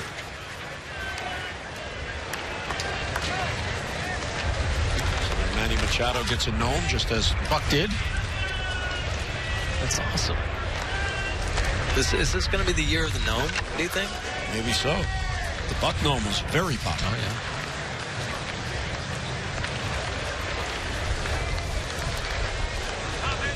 Kyle Haynes stays on for a second inning of work.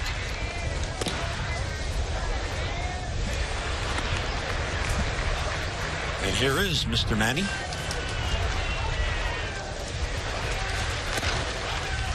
And 1-1 on the count. Manny's having himself a pretty good spring, making some unbelievable defensive plays here early on in camp. And everybody know why he's won a couple Gold Gloves. And there's a base hit. Solid line drive to center field. Manny 1 out of 3. Picks up his 4th spring hit.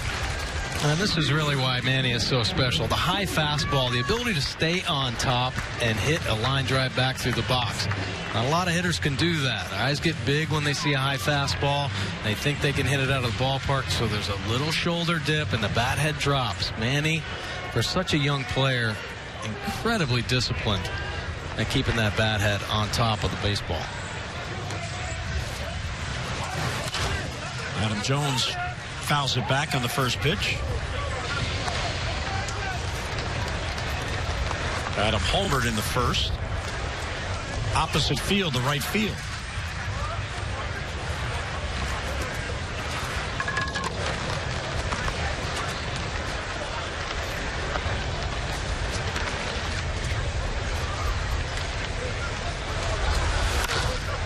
Got under it, breaking ball. Heath Cotton left, battling that high sky, and he's got it. And one away as Jones is retired. Manny back to first. Base runners and defenders alike, with the wind and the sun here in Florida, you just can't take your eye off the ball. You got to get out there. Manny got down there about halfway, made sure left fielder made the play, and even an outfielder, center fielder converging, infielders can't give up either. Chris Davis singled his first at bat against the shift. He slapped it where the third baseman would have been into left field, and he has also grounded out. Tap with a fastball. The ball gets away from Corcoran. Manny hesitated, so he stayed. And a little bit of a deke right there as Corcoran came up thinking about throwing. So Manny takes the aggressive step back, but Corcoran never came up with the baseball. Lost the handle and went behind him.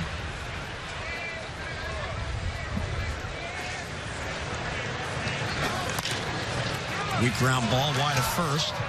Second one. Torreyes gets the lead runner. So that'll go 4-6 on the putout. And 2 men down.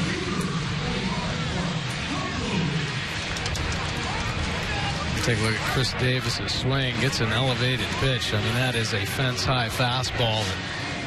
In the season, we'll see Davis hit a lot of those out of the ballpark.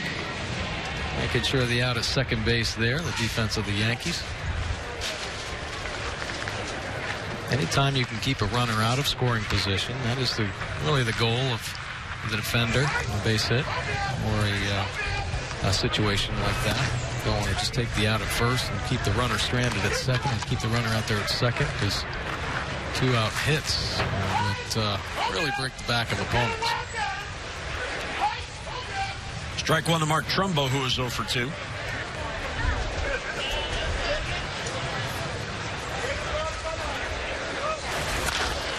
And a bouncer to short. Castro with a real big hop. Flips to Torreyes at second base. There's the force on Davis. Inning ends. We're through 5 in Sarasota. Yankees lead the O's 4-1.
Is presented by authority of the Baltimore Orioles and may not be reproduced or retransmitted in any form, and the accounts and descriptions of this game may not be disseminated without the express written consent of the Baltimore Orioles.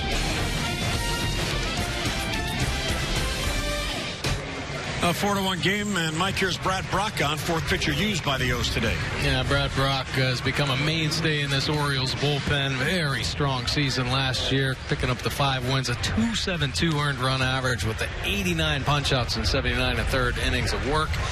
He is a dominant reliever, and on a different team, he might be slid up to the 8-9 role as far as the closer or setup man spot. In a perfect situation here with the Orioles, making them once again one of the tougher bullpens in the game. Foul off the bat of Heathcott.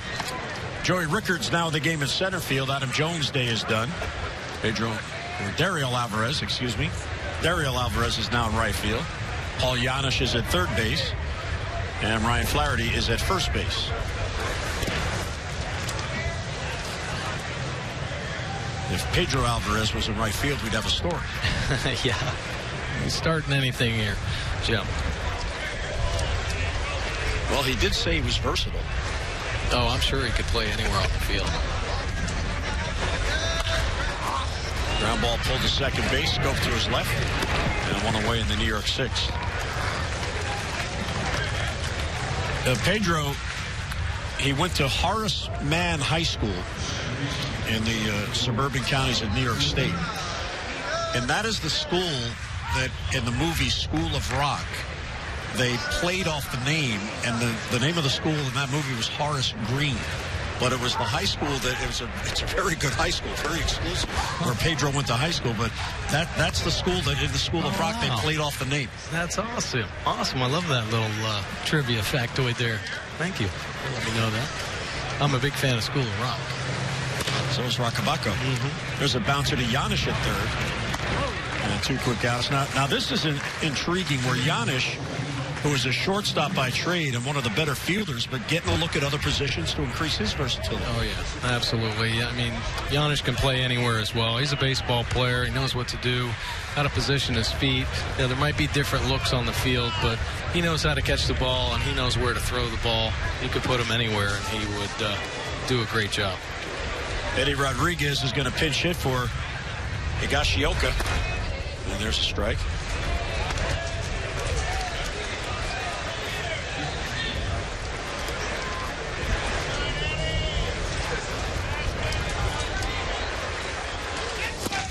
Look out, there goes the bat. To the first and second row right over the Yankees dugout. A well-located fastball there from Brad Brock. I think it just got on him so fast that he didn't know what to do and just decided to throw the bat up in the stands. Brad Brock is tough to pick up. He has that cross-body delivery. And you can be a little tardy on his heater. His fastball velocity, maybe not up to what we'll see during the regular season, but located very well there.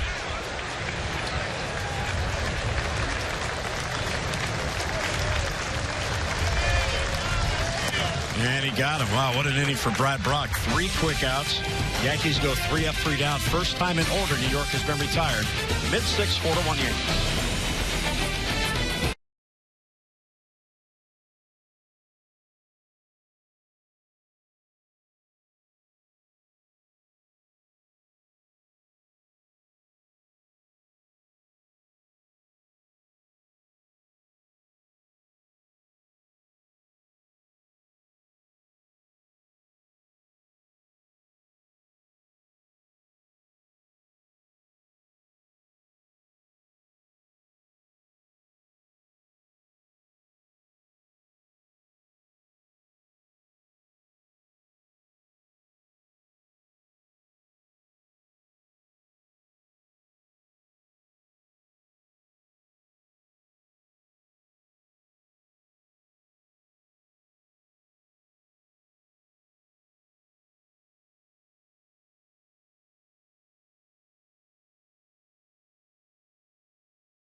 A 4-1 game. Yankees have 10 base hits. The Orioles 6.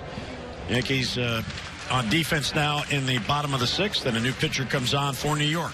Anthony Swarzak into the ball game last season. 10 games with a 3.38 earned run average. Pretty good arm there. 13 punch-outs and 13 1/3, and only 4 walks.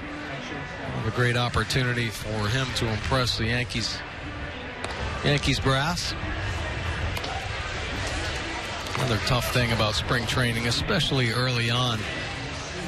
You know, starting pitchers only throw a couple innings. You're going to start getting extended, maybe 3 or 4 now, but then you have to face the bullpen guys, and typically it's you're going to face 5 different guys in a ball game, which is always hard on a hitter. You can never really get into a true rhythm, but it's beneficial to see the different arm slots and the different deliveries, and it's help prepare, obviously, for the season.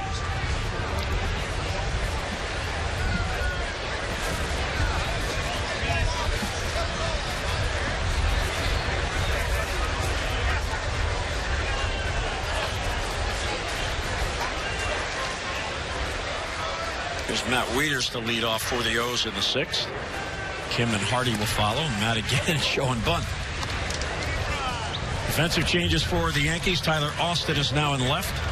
Mark Payton is in center. And Juan Silva is in right. You see Austin Romine there, the new catcher.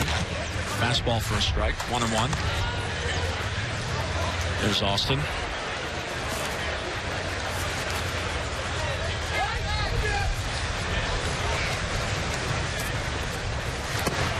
Good off-speed pitch. Michael Andujar is now at third base. Jorge Mateo is now at short. Cedar Culver is at second.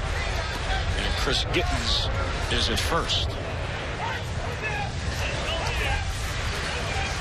1-2 on Wieters, who is 1 out of 2 with a bunt single. Yes, you heard it right, a bunt single. Nice pass right there by Matt Wieters, a high fastball. Mistake pitch, it just missed. You saw the little head tilt right there. Didn't want to miss that one during the regular season. Matt's had himself a pretty busy spring, though. We had mentioned some of the catchers in camp, and he's been busy working with some of the young prospects. Tried to bunt, even with 2 strikes, so he's out. But just like a pitcher works on throwing a changeup or a slider, Matt Wieters, hey, this is a great opportunity here for the Orioles. When these shifts come up and the boppers come up, the game is every inning there are going to be these type of opportunities. Why not work on it here in spring training, get more comfortable, the lights come on, it becomes second nature. You know, I think it is an underused weapon for a player who gets shifted on constantly. Well, now obviously, you know, early in the game you're not going to ask Chris Davis to do it simply because they're shifting. There's a bloop to center field. Peyton is there, and Kim is retired. He is 0 for 2. He's also been hit by a pitch, and now 0 for 23 on the spring. But late in the game, you're down 4-2. You need a base runner. That's when it's perfect. You get on base, they're giving it to you, take it, let the next guy try to knock you in. Well, do the scoreboard math, as Jim Palmer talks about all the time. Oh, definitely. And there are a lot of opportunities and situations throughout the game. I mean, it's kind of proven in the game of baseball. If you score first, chances are you're going to win more games. So there's that opportunity situation. If you're down, if you need some insurance runs, you know, there's all kinds of things that happen throughout the ball game, and can really change the course of the game, because once you start getting defenses to shift, especially on the big lineup that the Orioles have, I mean, different holes will open up all throughout the field. Then you have infielders that are just getting kind of confused with how to defend a team. So nothing but positives when you start laying butts down and hitting the other way against the shift. Hardy with another base hit. And JJ 2 for 2. He's also drawn a walk. So he now has 5 hits in the spring. And about 3 home runs taken away because of the wind. So JJ swinging the bat very well. Steve Tollison's going to come on to pinch run for JJ Hardy.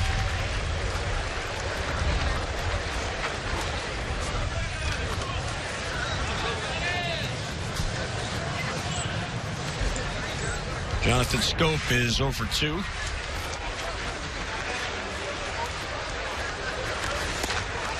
strike. But John has 7 hits on the spring. He is 7 for 19.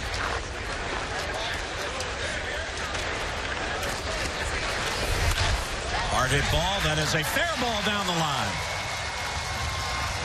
Tollefson hits the third as Tyler Austin digs it out. The Scope has another base hit. There's his 8th of the spring. And the Orioles, with a 2-out rally here, have second and third with 2 men down. Another good swing here from Jonathan Scope, and you can see him learn more and more each at bat. This breaking ball stays up there and on the plate. Yeah, will a breaking ball down and away be a better pitch and maybe a swing through? Probably, but you throw a mistake to a hitter like Jonathan Scope or Adam Jones, and a breaking ball, their aggressiveness, they do damage on cripple breaking balls. Christian Walker will pinch run for Jonathan Scope. And here's L.J. Hose, the number 9 batter.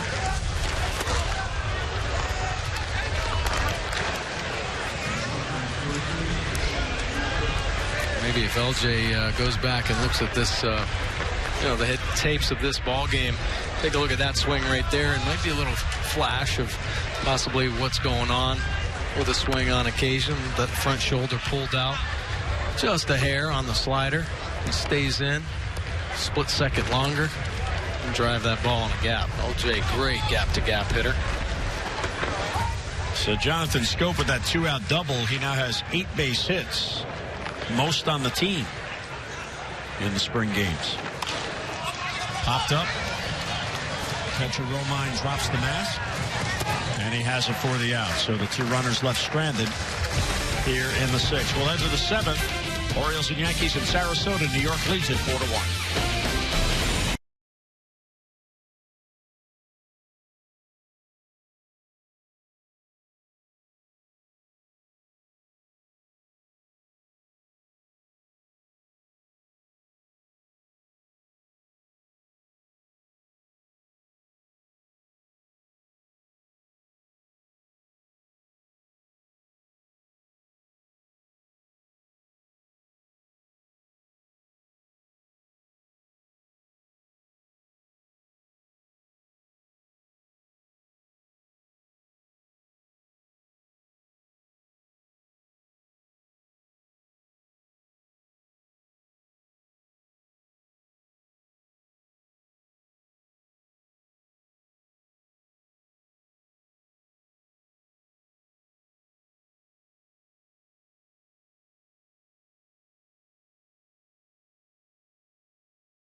With a 4-1 lead as we go to the 7th inning, and Dylan Bundy got some work in today, pitched an inning, and Dylan joins us now. Dylan, looked like you had a real good changeup today. Was that the intent today to work on that? Yeah, changeup and curveball. What I was going out there was my main focus, was working on my off-speed stuff today. Well, they looked really good. You must be real excited about this camp, opportunity to break with the team. Yeah, what are your thoughts coming in? Absolutely. I mean, anytime you can come to spring training healthy and also leave here healthy is exciting. Anybody you're kind of piggybacking out there in the bullpen as far as leadership? I know you've been exposed to these guys before, but is there one guy you might want to talk to more than anybody else out there? Probably 2 of them, I would say, is Darren O'Day and Brad Brock are the 2 main guys I talk to mostly out here. Yeah, pretty good. Obviously, great stuff. A little different look than you, though. Yeah, still, that's true also. Yeah, still, though, the ability to mix up pitches, that is the key, right? Yeah, picking up their brains about, what pitch sequences and stuff like that. Dylan, what is going to be the biggest adjustment for you? You've been a starting pitcher your entire career, and now you're going to be in the bullpen. It's a much different role. Yeah, you're right. Mainly just going out there every day, being able to pitch every single day if called upon. So keeping the arm fresh and staying in shape. Have you been given advice, as Mike alluded to, about how to go about doing that? A few people have told me. Zach Britton, was telling me some stuff in the bullpen about starting out in the stretch, getting the arm loose, getting the fastball going before any other pitch. That way you got 8 more pitches out in the game. Very nice. Yeah, Zach's kind of figured it out, hasn't he? Yeah. One of the better closers in the game. What else you got going on? I mean, what about your work habits now as far as working out? Has things changed for you? Because when you first signed, that was it. Okay, Dylan Bundy is a workout fiend. He's going to do anything he can to stay strong and healthy. Well, you've had some setbacks with some injuries. Has your training program been, I guess, changed a little bit? Yeah, definitely it has. I used to go in there 3-4 days a week lifting heavy weight, upper body and lower, and now I kind of stick to the heavy lower and mainly stretching upper body and lightweight for upper body. Well, Dylan, we appreciate the visit. Keep it going there. I know this is the time of spring. You're working on a lot of things, but the key is you're going out there and taking your turns, and that's important. Yeah, it is. But getting out there, getting my pitches, and getting out of there healthy. All right, well, appreciate the visit. Congratulations on getting through another one. Thank you. All right, that's Dylan Bundy joining us from out there behind the Orioles bullpen. Brad Brock stays on for a second inning of work.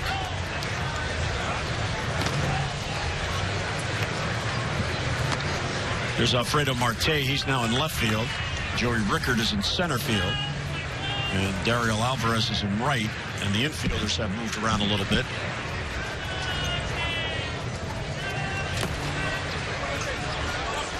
Steve Tollefson is now at third base, moving Paul Janisch from third to shortstop. Flaherty is at second base. And now Christian Walker is at first. Audrey Perez is now catching. Nice little stop there on the slider from Audrey Perez. This is, I was talking about Matt Wieters and the depth of this catching. Audrey Perez, very good catcher, high energy guy, strong arm, great defender behind the plate. Pitchers love throwing to him. And also Francisco Pena, we talked about him, his dad, obviously the third base coach today for the Yankees. But Caleb Joseph, we know he's going to be the backup catcher. He's done some amazing things for this team the last couple seasons, filling in for Matt Wieters. But some of the younger guys, Chance Sisco's in camp, and Jonah Heim, 2 top prospects in the Orioles organization. Boy, what a better way to learn than Matt Wieters, John Russell. Tough hop play by Tollefson. The Flaherty back to first, not in time. Nicely done there by Tollefson on a bad bounce. Yeah, you better anticipate a bad hop when you come in late in a ball game. This field is dry now. The hop that hits the dirt is going to be a Super Bowl hop, and sure enough, it takes off. Tollefson ready for it, and Flaherty, boy, a great turn on a tough chance. Takes it off the ankles and still almost able to turn the double play. Nice look there from Flash. So Mateo reaches first. Here's Juan Silva. Runner goes. Pitch is swung on the line to center field for a base hit.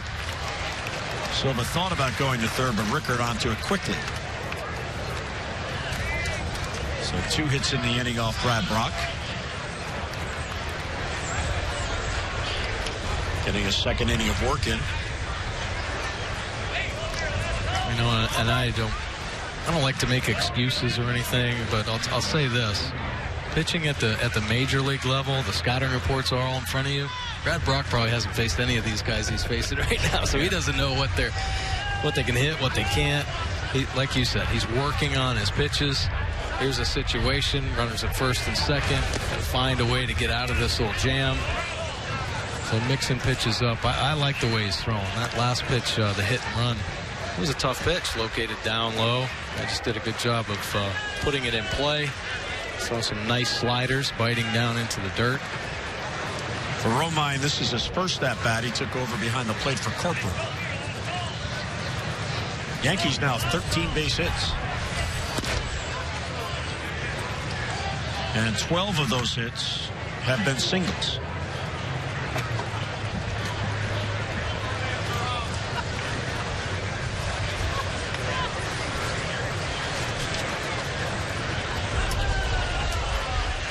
Romine is 4 for 12 in his 5 spring games coming into today.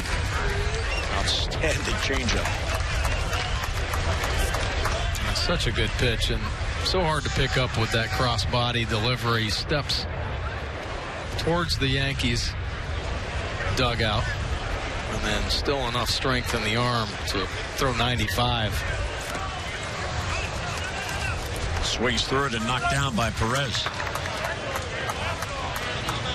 Well, that catching combo at AAA Norfolk with Perez and Pena, they're going to have two outstanding defensive catchers that really know how to handle a staff. Watch this play.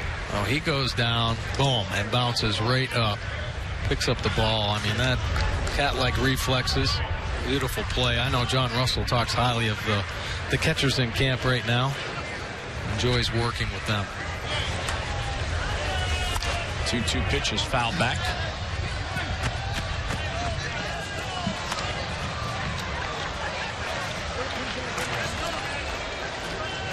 See, they're wearing the number 8, the Yankees are, on their sleeves in honor of Hall of Famer Yogi Berra, who recently passed away. One of the best bad ball hitters in the history of baseball. And also one of the best contact hitters.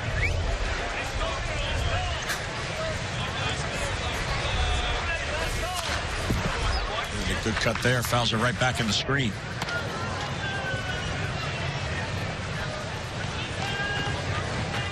Yeah, when you miss a Brad Brock fastball, a lot of times you just walk away shaking your head because his secondary pitches are plus.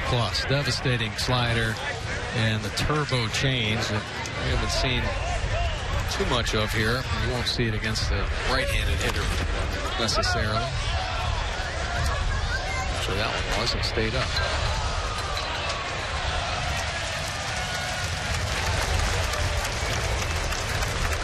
Roger Perez, just 27 years old.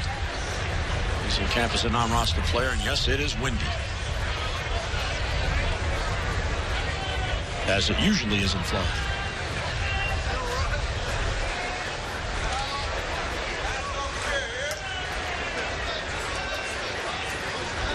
Count holding 2-2 on Romine. Throw back to second base. And getting back in is Mateo. Nice play there by Flaherty. It's closer than I thought. Yeah, typically with 2 outs on the board, you won't see middle infielders necessarily running a pickoff play unless they have in their mind that they have a great opportunity. Odds in their favor getting this out. Giannis will flip to Flaherty, and there's the force on Silva. And the inning ends. So a couple of hits, but no runs. 7th inning stretch in Sarasota. 4-1 New York. There's a lot to see at Nissan now.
Pedro Alvarez, his contract became official today. He was introduced to the media. Joined us here in the booth. He brings his home run bat to a lineup, Mike, that is already filled with home run bats. Now, it is not unrealistic that there are 8 players in the Orioles lineup that should play every day that have the potential to have 30 home run seasons. 6 of those players have already had a 30 home run season. Now, we look. The Major League record for most players by a team in a season have 30 home runs is 4. 12 different teams, most recently the 2009 Phillies. Now, the Orioles team record is only 2 players in the same season with 30 or more home runs. That's happened 8 different times, and it happened last year. Chris Davis with his 47 and Manny Machado 35. The Orioles not only have a chance to beat their record, they have a chance to set the Major League record with a guy like Alvarez joining this lineup. Yeah, well, it should be a lot of fun to watch. I don't know if they're chasing any kind of records. They're just going to let it play out. But these guys are proven home run hitters, every one of them. So to say that you could have potentially 3 or 4 guys that hit 30 home runs wouldn't be a fluke at all. I mean, they've done it, and they've done it multiple times. Chris Davis has been up over 30 and up over 50 before. So, and even, Alvarez a couple times in the 30s with home runs. So, just bona fide power hitters. You know what you're getting. They're going to be aggressive. They look to hit mistakes, long balls, and, a pitcher, he's got to come after somebody. He can't pitch around everyone, so this should be a lot of fun to see. And hopefully, like Dan Duquette said, they make some adjustments as far as getting on base and lay up that run total this year. 1 and 2 on Joey Rickard. Well, the reason we added Skoke to that list is he's already had a 16 home run season. And last year he had 15 in just 86 games. So if you parlay that out over the course of a year, that's only 5 games more than half a season last year. Rickard with a base hit to left field. He continues to impress. Yeah, he is just a slasher up there at the plate. He'll take you to right field. He'll pull a ball to left field. He gets the foot down. He is short to the baseball there. Whack! That's a quick bat. Solid line drive base hit. Every time he takes the field, he impresses Buck Showalter and his staff. Here's Ryan Flaherty for his first at bat. He is in Adam Jones' spot.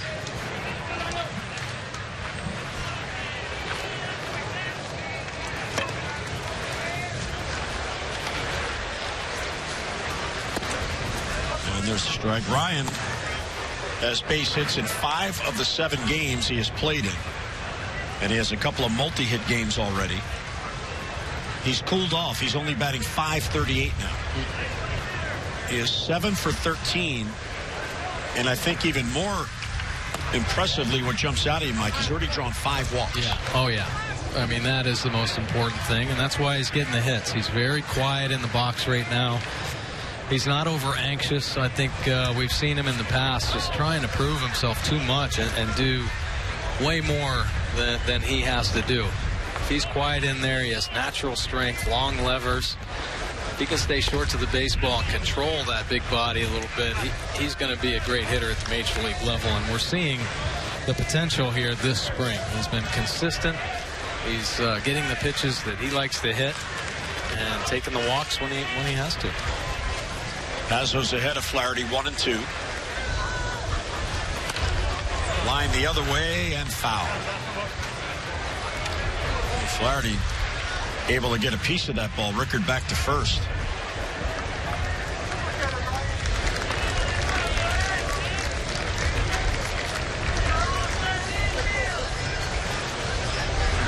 Clubhouse guys getting those shoes cleaned. The players that have already gone back in. The work never stops, Mike. Oh my gosh, I don't think they ever leave.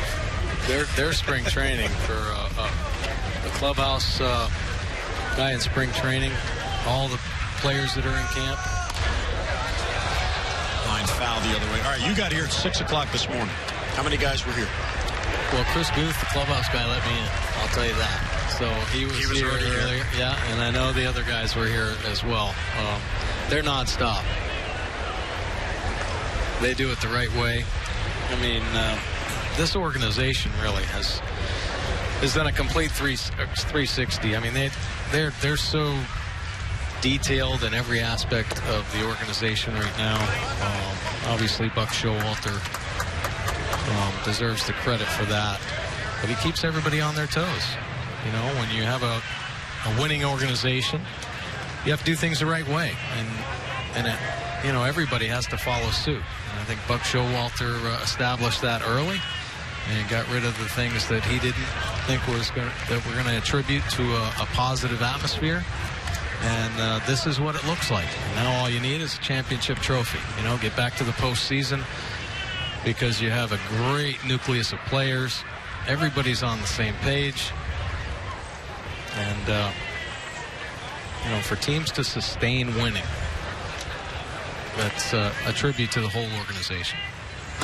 And Flaherty down on strikes. Pretty good at bat. Worked the count full after falling behind 1-2. So Passos gets a strikeout. Yeah, it's a tough lefty, too. Now, we've seen some real good fastballs. This one, 95. The sharp slider as well. Ryan Flaherty gave a good at bat. Fouled off some nasty pitches, but gets beat with 95 in that upper quadrant. Pedro Alvarez will get his first at bat.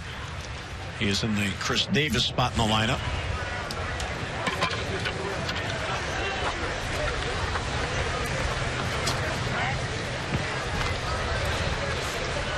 Rickard chased back to the bag.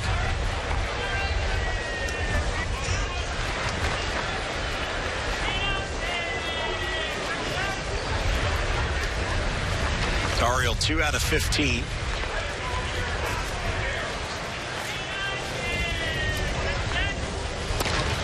And a strike on the corner. Passos last year was a September call-up for the Yankees.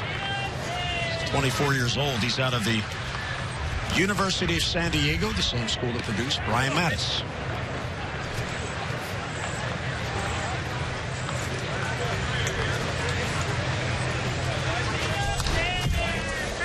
Good cut by Dario. Down on the count, though, 0-2. Yeah, now you got to work. You got to battling, and that's something that, you know, when you have a power-hitting lineup, the thought process is, okay, I got 3 strikes to get a pitch and drive it out of the ballpark. But at some point, when we talk about situations in ball games, when you fall behind, you may have to do something a little bit differently. You may have to fight off some tough pitches or think about backing up a breaking ball. So just the subtle adjustments and, you know, little things that can add up to postseason appearances if you do them consistently enough throughout the course of a season. Check swing and a ball in the dirt. Alvarez checked in time.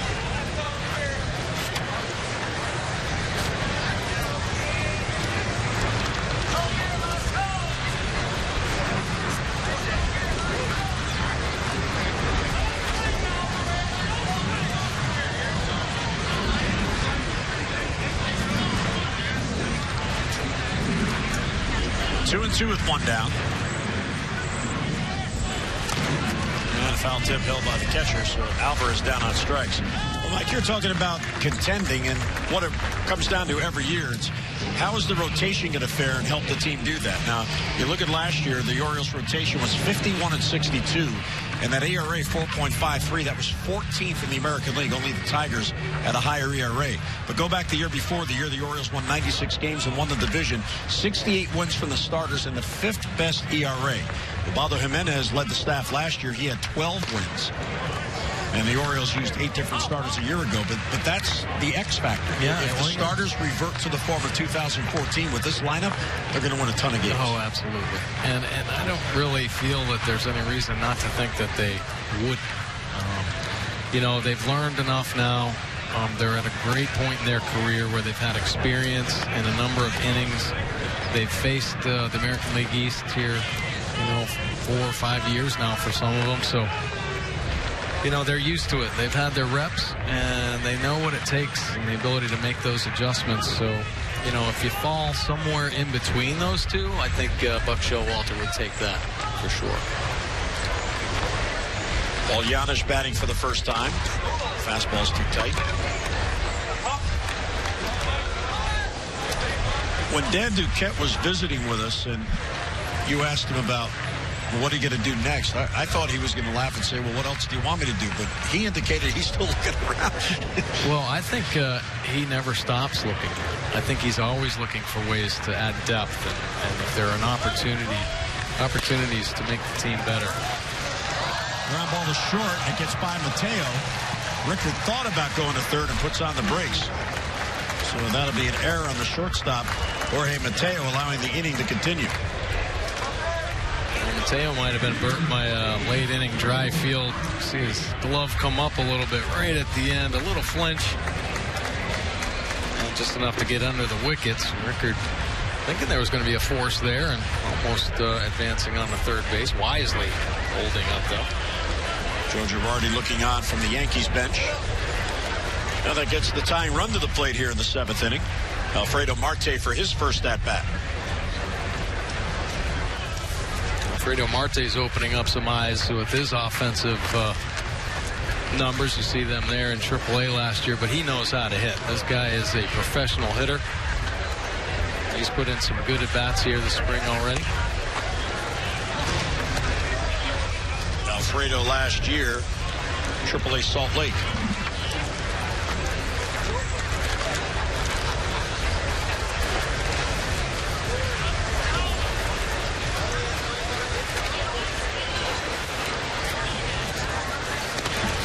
Ball 2, bounced it in there. Quite a pick right there from Romine.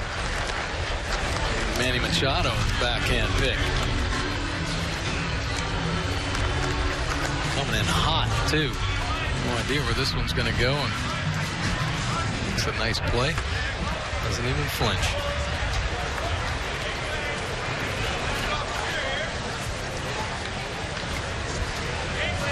Mateo was a 13th round pick in 2012.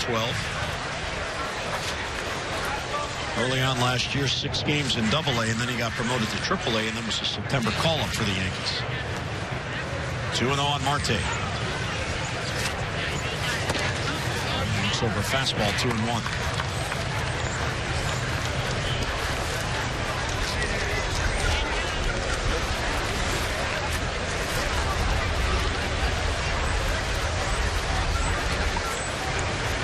Marte will turn 27 the end of the month.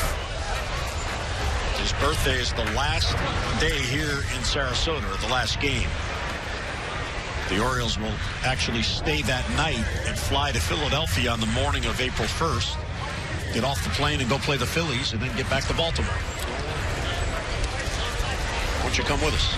I think I may. Look at B.J. Suroff talking with Buck Showalter. B.J., of course, great Oriole. Giving some of these younger players some of his wisdom down here. You know, that's another thing that has changed since Buck has come on. You know, you're in uniform every day. You're working with the infielders, batting practice. BJ's working with the outfielders if needed. He's around for batting practice. Alan Mills has been here, former Oriole, who's now the Bowie pitching coach. I mean, going into the past of players who have succeeded to help the younger players, especially coming along. Well, it's a lot of fun, I know, for me, for BJ as well. It's very rewarding to, you know, obviously have had the opportunity to play in the major leagues and then kind of give some of what you've learned and maybe help some of the younger players along the way and see them progress through the minor leagues. BJ does some roving instructing with the Orioles and has for a number of years now. He doing a little bit more, though, last couple seasons, and definitely making an impact on the organization. The other thing that I like is that you are all wearing your Oriole numbers. It's not, well, Reimold's wearing 14, so Borda can't have it. I mean, that's your number before his. BJ's number 17. You know, before Brian Mattis. So, you have your numbers to show that, well, you're not only in here to help. You guys played, and you played well. Well, I'm glad Buck lets us come in, honestly. There are some organizations that feel differently about that. I think Buck's done a great job, keeping, former players tied to the team and understanding that this new tradition he's building. Long throw and safe at first base, and there's the first base hit for Kim. And he legged it out. Not the kind of hit he probably expected for his first base hit. There you go. He's pressing a little bit. Nice seeing. I saw him in the video room earlier, and so he's working on his swing and flying down that line for the knock. Even gave a safe sign himself. All right, get him rolling through spring now. So he picks up an RBI on his first hit. And Joe Girardi out. So Pazos has reached the pitch count facing 6 batters. Well, the pitching change, 4-2 game. O's still batting in the 7th.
Ball game out of the Yankees bullpen last season in Double-A. 27 starts. One game away with the 5 wins with a pretty good earned run average, 3.93. Did give up 170 hits though, and 148 2/3 of an inning. So obviously he gets hit. Looks like he pitches to contact and probably has good enough stuff. But it's a matter of location. Yankees like his arm and maybe some adjustments for the young right-hander. Trey Mancini now pitch running for Kim at first base. Kim picks up his first hit and his first RBI of the spring after beginning 0 for 23. Here's Tollison. Bases still loaded with 2 down. That error huge in this inning for the Orioles. And there's a line drive, based it up the middle. And here is Giannis to score. Marte is right behind him. Throw goes to second base. It gets away and rolls all the way into foul territory. So both Mancini and Tollison will move up. We are tied at 4, and the Orioles taking advantage of that extra out. You like to see that. Keep playing. Tollison coming up with a big hit. Yeah, this started off slow here in spring training. That's a positive for him. Always the ability to get on a fastball, and they're smacking one into the gap. Making things happen. Time comes up. Bobby Dickerson with the arm rounding. Going to make the read here, and the Yankees, nobody there to back up. Orioles taking advantage. Here is Christian Walker, who pinch ran for Scope in the 6th inning. And a strike on the breaking ball.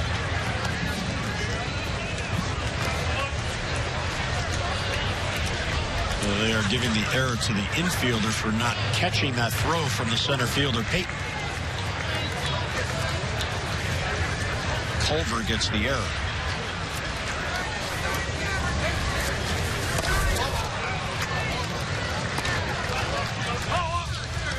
That's an aggressive cut there by Christian Walker.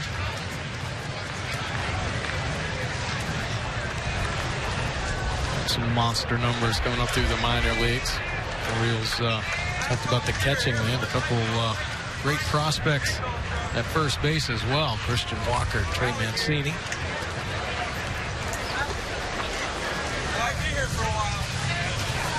There is some talk, and I don't know how far along it is, but Buck Showalter alluded to this the other day in Dunedin, that Christian Walker may get some time in left field at AAA to see if he can learn that position. Because, as you say, I mean, Chris Davis just signed a 7-year contract, and you have Trey Mancini, who's the minor league player of the year. You know, there's only so many at-bats for a first baseman. High fly ball to left field. Austin is back on it. The wind has it near the wall. and he reaches up and he makes the catch. Walker came that close from giving the Orioles the lead. But the Birds strand 3. Brand new game. We'll head to the 8th, tied at 4.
Birdland is now less than 1 month away, so get ready now for the upcoming season by securing your spot with an Orioles full or partial season plan. Season plan members enjoy exclusive ticket savings, MLB's most flexible exchange policy, priority access to postseason tickets, plus access to tickets for Orioles opening day. Don't miss an inning of the excitement this season. Orioles.com/season or call 888-848-BIRD.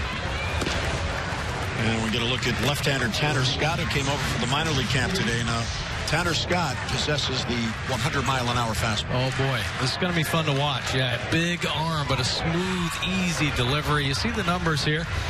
You see some things to work on, but they love his arm. And I wouldn't be surprised when he starts harnessing this heater, gets it on the plate. He's going to be climbing through the ranks quickly. Just his 3rd professional season. And there's a fastball that gets in there, an easy 98. Ooh, that's nice.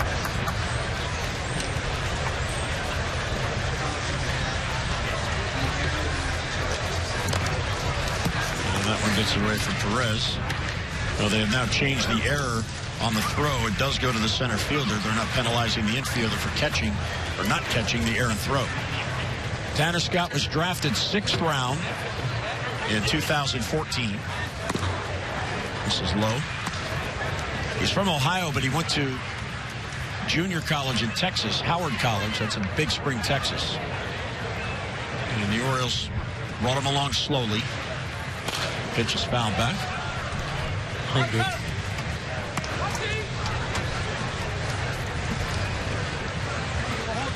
He appeared in 10 games in the Gulf Coast League after getting drafted in 14. Then last year stayed at extended spring training. The 2-2 pitch is foul back, 98. And then he reported to Aberdeen, where he dominated the league. He went 4-0 in 9 relief appearances, and then was promoted to Delmarva in the South Atlantic League. So you like to see players earn promotions, especially when you're only on a team for half the year. Strike 3 call. 98 on the corner. Wow. Gittins down on strikes and 1 away. Really an effortless release, and it just explodes out of his hand. Well, good fastballs there, and actually located pretty well.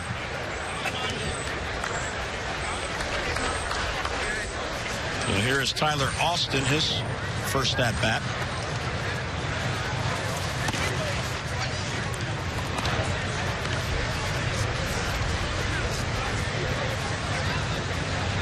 Last year for Tanner Scott, 60 strikeouts in 42 1/3 innings.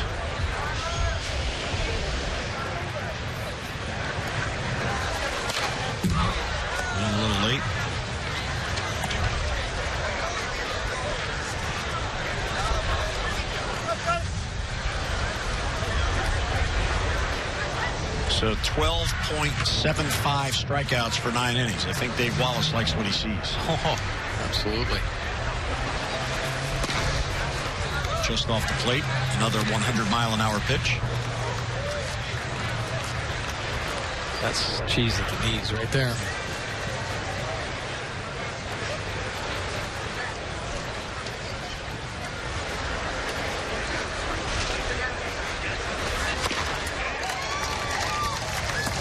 And Tyler Austin, he was ready for it. He still couldn't catch up to it.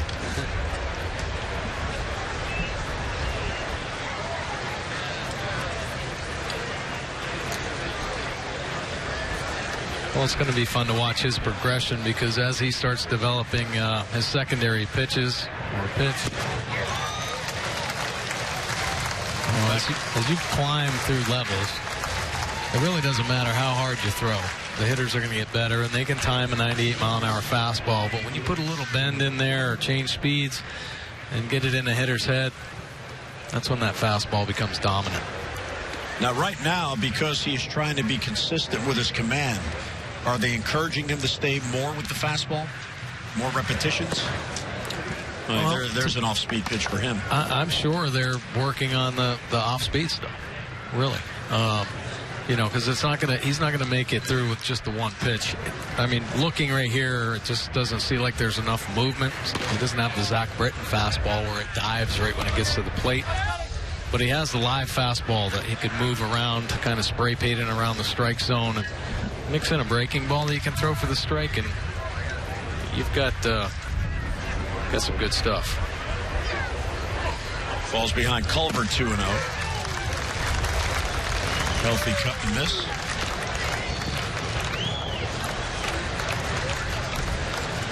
His minor league ERA in his 2 seasons, 5.92.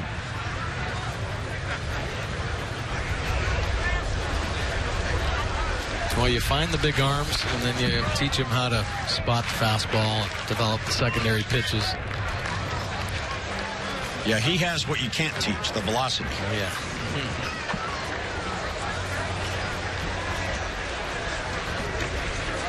Listed at 6'2", 220. Doesn't appear to be that big. And he got him. So Tanner Scott comes on.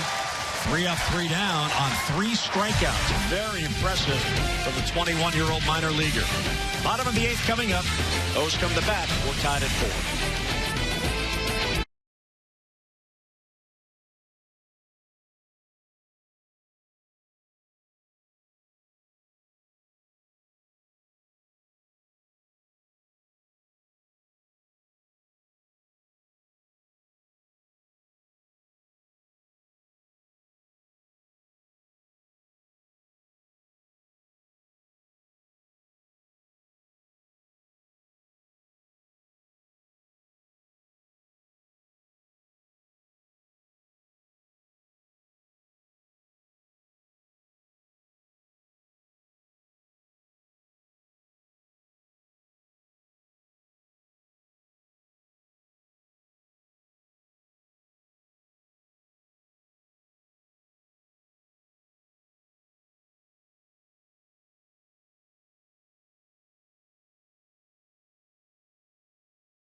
Training Baseball is live with the MLB.com At Bat app.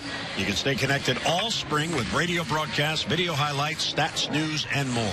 Download MLB.com At Bat, the #1 app for live baseball on your smartphone and tablet.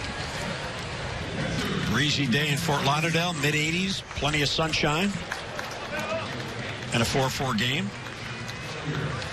And Richard Blyer now in. See last season in the minors. Really good numbers, 14 wins, 2.57 earned run average. I just had a flashback. We're in Sarasota. We left Fort Lauderdale 7 years ago. There's a strike. That was your first spring training as an Oriole, Fort Lauderdale. Right. Mine as well. Happy we're here. Oh, yeah, this is beautiful. There's no way they would have been able to duplicate that had they stayed over there unless they moved from that location, because the land here, there's just so much more room. Yeah. Well, they could have gotten rid of the airport there on the back left field. Soccer stadium, maybe.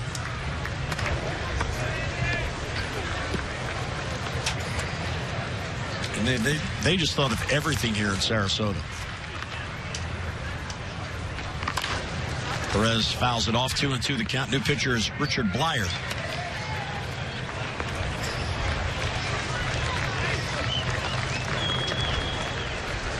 Audrey Perez, 27 years old. Orioles got him last year late in spring training in an off-speed pitch for a called strike 3. The Blyer gets a K. It appears to be the finesse lefty, changing the speeds. The changeup right there, located well.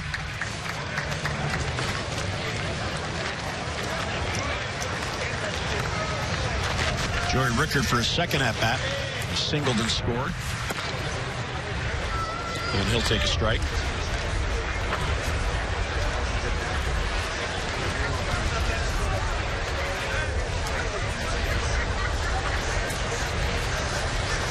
You know, the throwing error in the 7th inning, they now changed the error again. First it was on the infielder, then it was on the center fielder, now it's on the left field. So it is an E7 if you're keeping score at home. There's a bouncer towards the hole. Long throw for Mateo, and out at first base, and a nice scoop on the back end by Gittins. Pretty nice play right there. Young shortstop. These are the kind of things that managers look for. What was their sense of urgency? What's he going to do? The understanding of the play, the speed of the runner. And that's how you do it. I mean, on the run, making the strong throw, beautiful stretch. On the end, nice play by the Yankees infield.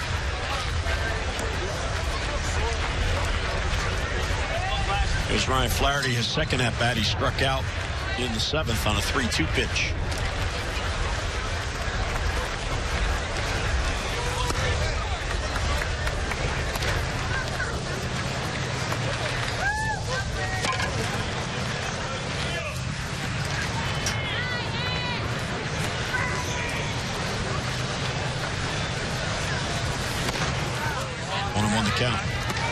Now with Pedro Alvarez signing today, and this is assuming that Kim is the opening day left fielder, and that still has not yet been determined. So you look to see, well, those precious 4 bench roles. Caleb Joseph has one of them. Ryan Flaherty has one of them. So that leaves 2. And the way Joey Rickard has played in the spring, and the fact that he can back up Adam Jones in center field, you would think he is playing his way onto the team. And here are the possibilities for the bench. Right. Nolan Reimold as well. Paredes right now is hurt, but he should be back before camp ends. Right. Yeah, great news about Paredes. No break. So he's just kind of recovering from the bruise. So, yeah, he should be going again. And we've seen what Paredes can do with the bat. Pretty much carried the Orioles for a few months early on in the season. Nolan Reimold, you know, his numbers are always there. He's got a good eye at the plate. And Dan Duquette talks about on-base percentage. He's always been one of the better. Gittins with a nice pick. He goes to the bag. Blyer is a 3-up, 3-down inning. We'll head to the 9th, tied at 4.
Well, the Oriole bird, he's here, by the way.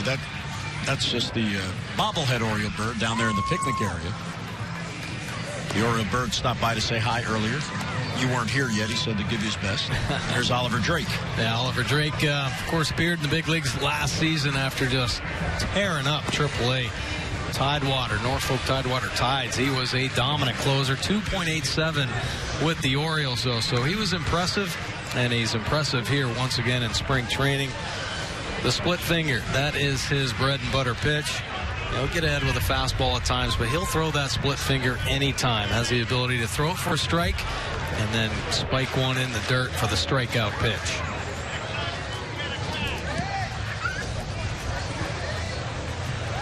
Here's Eddie Rodriguez, who's in the number 9 spot. Drake gets a fastball by him.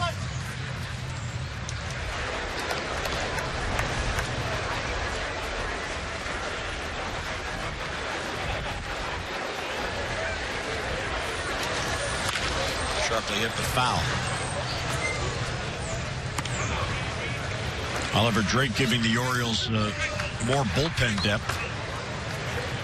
He was outstanding last year at AAA Norfolk. His ERA 0.82 in AAA. It's amazing. Yeah, really is. In over 42 games, it wasn't as if he only pitched a handful of games. Right?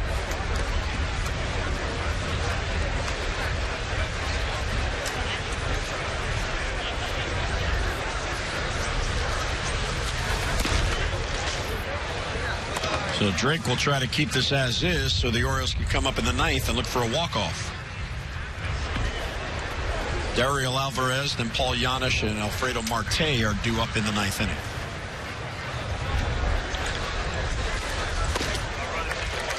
And he got him. It looked like the splitter.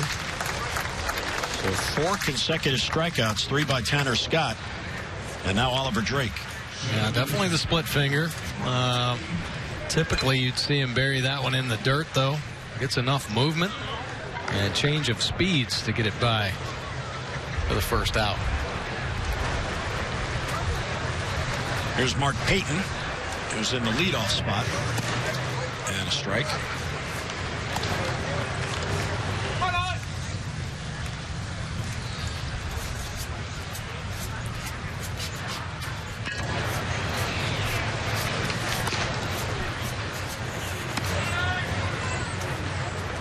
Now, one thing Oliver Drake came into camp working on was just trying to create more of a downhill angle. You heard Dave Wallace, you heard him talking about it with Chris Tillman. Tillman, Oliver Drake, big guys. They really have to get up on top of that fastball and create that downhill angle instead of more on the same plane. Fastballs that stay kind of on the same plane get whacked and whacked hard. Big guys got to get up and over the top on the fastball, drive it downhill, keep it at the bottom of the zone. Much harder for a hitter to pick it up, square it up. Take a look at Oliver Drake's delivery. Pretty unique in the fact that he sits on that backside on a drop and drive, but when he gets on top, he's reaching to the sky and then driving down over that front knee. Payton a little late, fouls it back.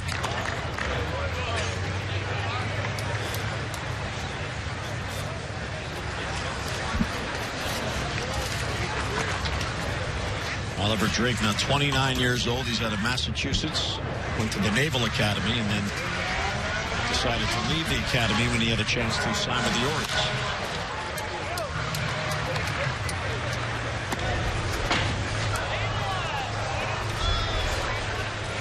He has pitched in 202 minor league games. Yeah, he's been through a lot. He's made his adjustments, and he's found a nice niche for himself. And he's going to try to take this and run with it. And he's not going to let anybody try to take it away from him. He's in the weight room. He's there first thing in the morning as well. One of the first players to get in there, always working on his craft, trying to make himself better and improve every day. And there you see the good late movement on the fastball, locating it down and away. That's the downhill angle you're talking about. When that ball is up, it stays on the same plane. He just hits the spot down and away there. Very tough to get to. Hard for the hitter to pick it up. AAA manager Ron Johnson on the bench. Buck Showalter just walked over to him and maybe teasing him, saying, "Did you teach him that down there? 0.82 ERA for you?"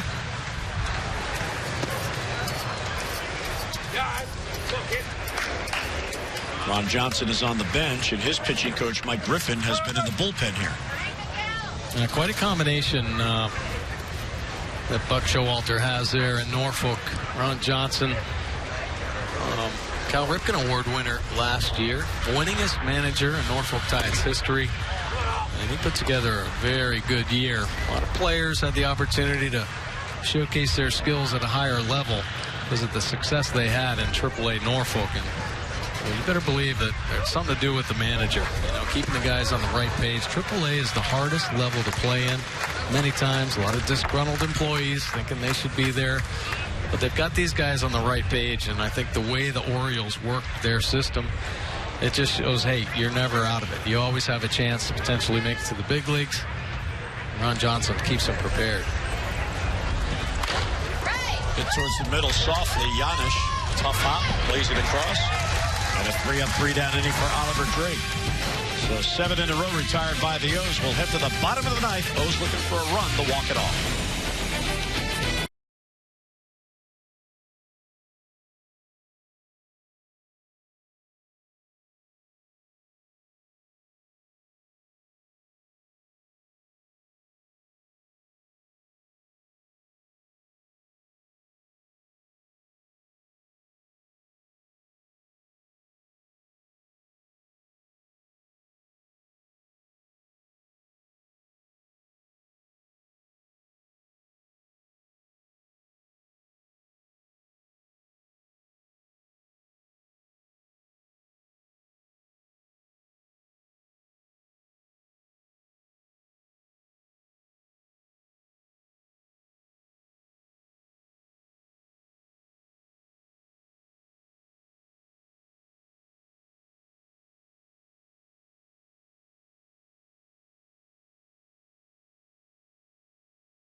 Here in Sarasota in a 4-4 game, 23 base hits combined. Yankees have been hurt by 3 errors, 2 really hurt in the 7th inning as the Orioles took advantage and scored 3 runs to tie it.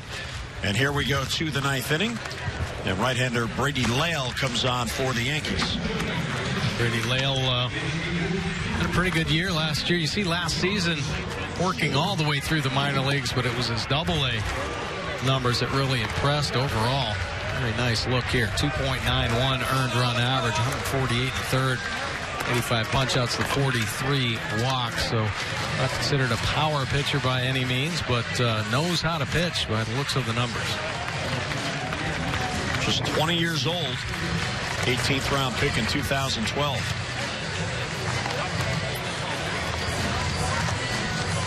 And he'll go to work on Pedro Alvarez, then Paul Giannis and Alfredo Marte as the Orioles try to scratch across a run and pick up their first win of the spring.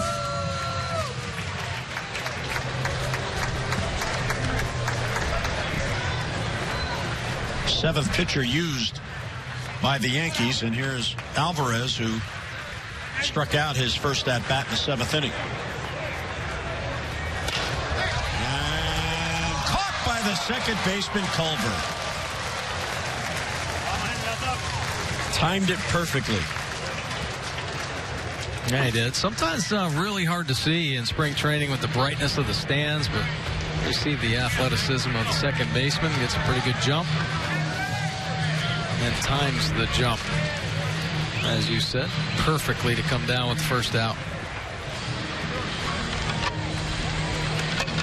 Emery Urruti is going to come off the bench and pinch hit for Paul Giannis. A long ball threat up there.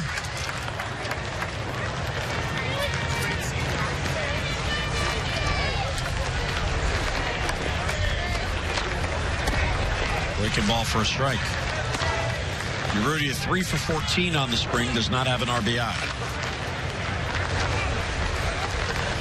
This is the 9th game he's appeared in of the 11 the Orioles have played. Well, they want to give all these outfielders some looks, you know, with the question marks that they came into. Corner outfield spot. Urrutia, Alvarez. A lot of guys trying to fight for that extra position.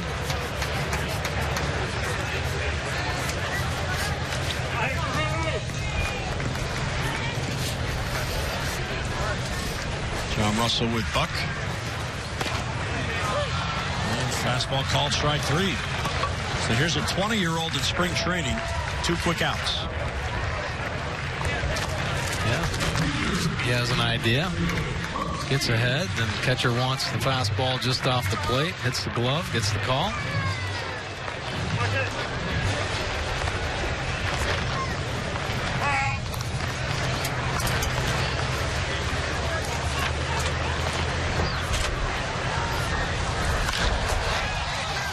Field over is Silva, and he's got it for the out. And it appears that'll be it. Each team is out of pitcher, so this game will end in a tie. The Orioles' second tie of the spring. So the record now 0-9-2 as they come back with those 3 unearned runs in the 7th inning. We hope you can join us next Wednesday, March the 16th. More spring action from Sarasota as the Orioles take on the Pittsburgh Pirates. Our coverage on Masson begins at 1 p.m. Now for Mike Bordick and our entire hardworking crew, Jim Hunter saying so long from Ed Smith Stadium in Sarasota. Our final score, the Orioles 4 and the Yankees 4. Today's telecast has been a Masson presentation. Thanks so much for joining us, everybody. We'll see you next Wednesday right back here at Ed Smith Stadium.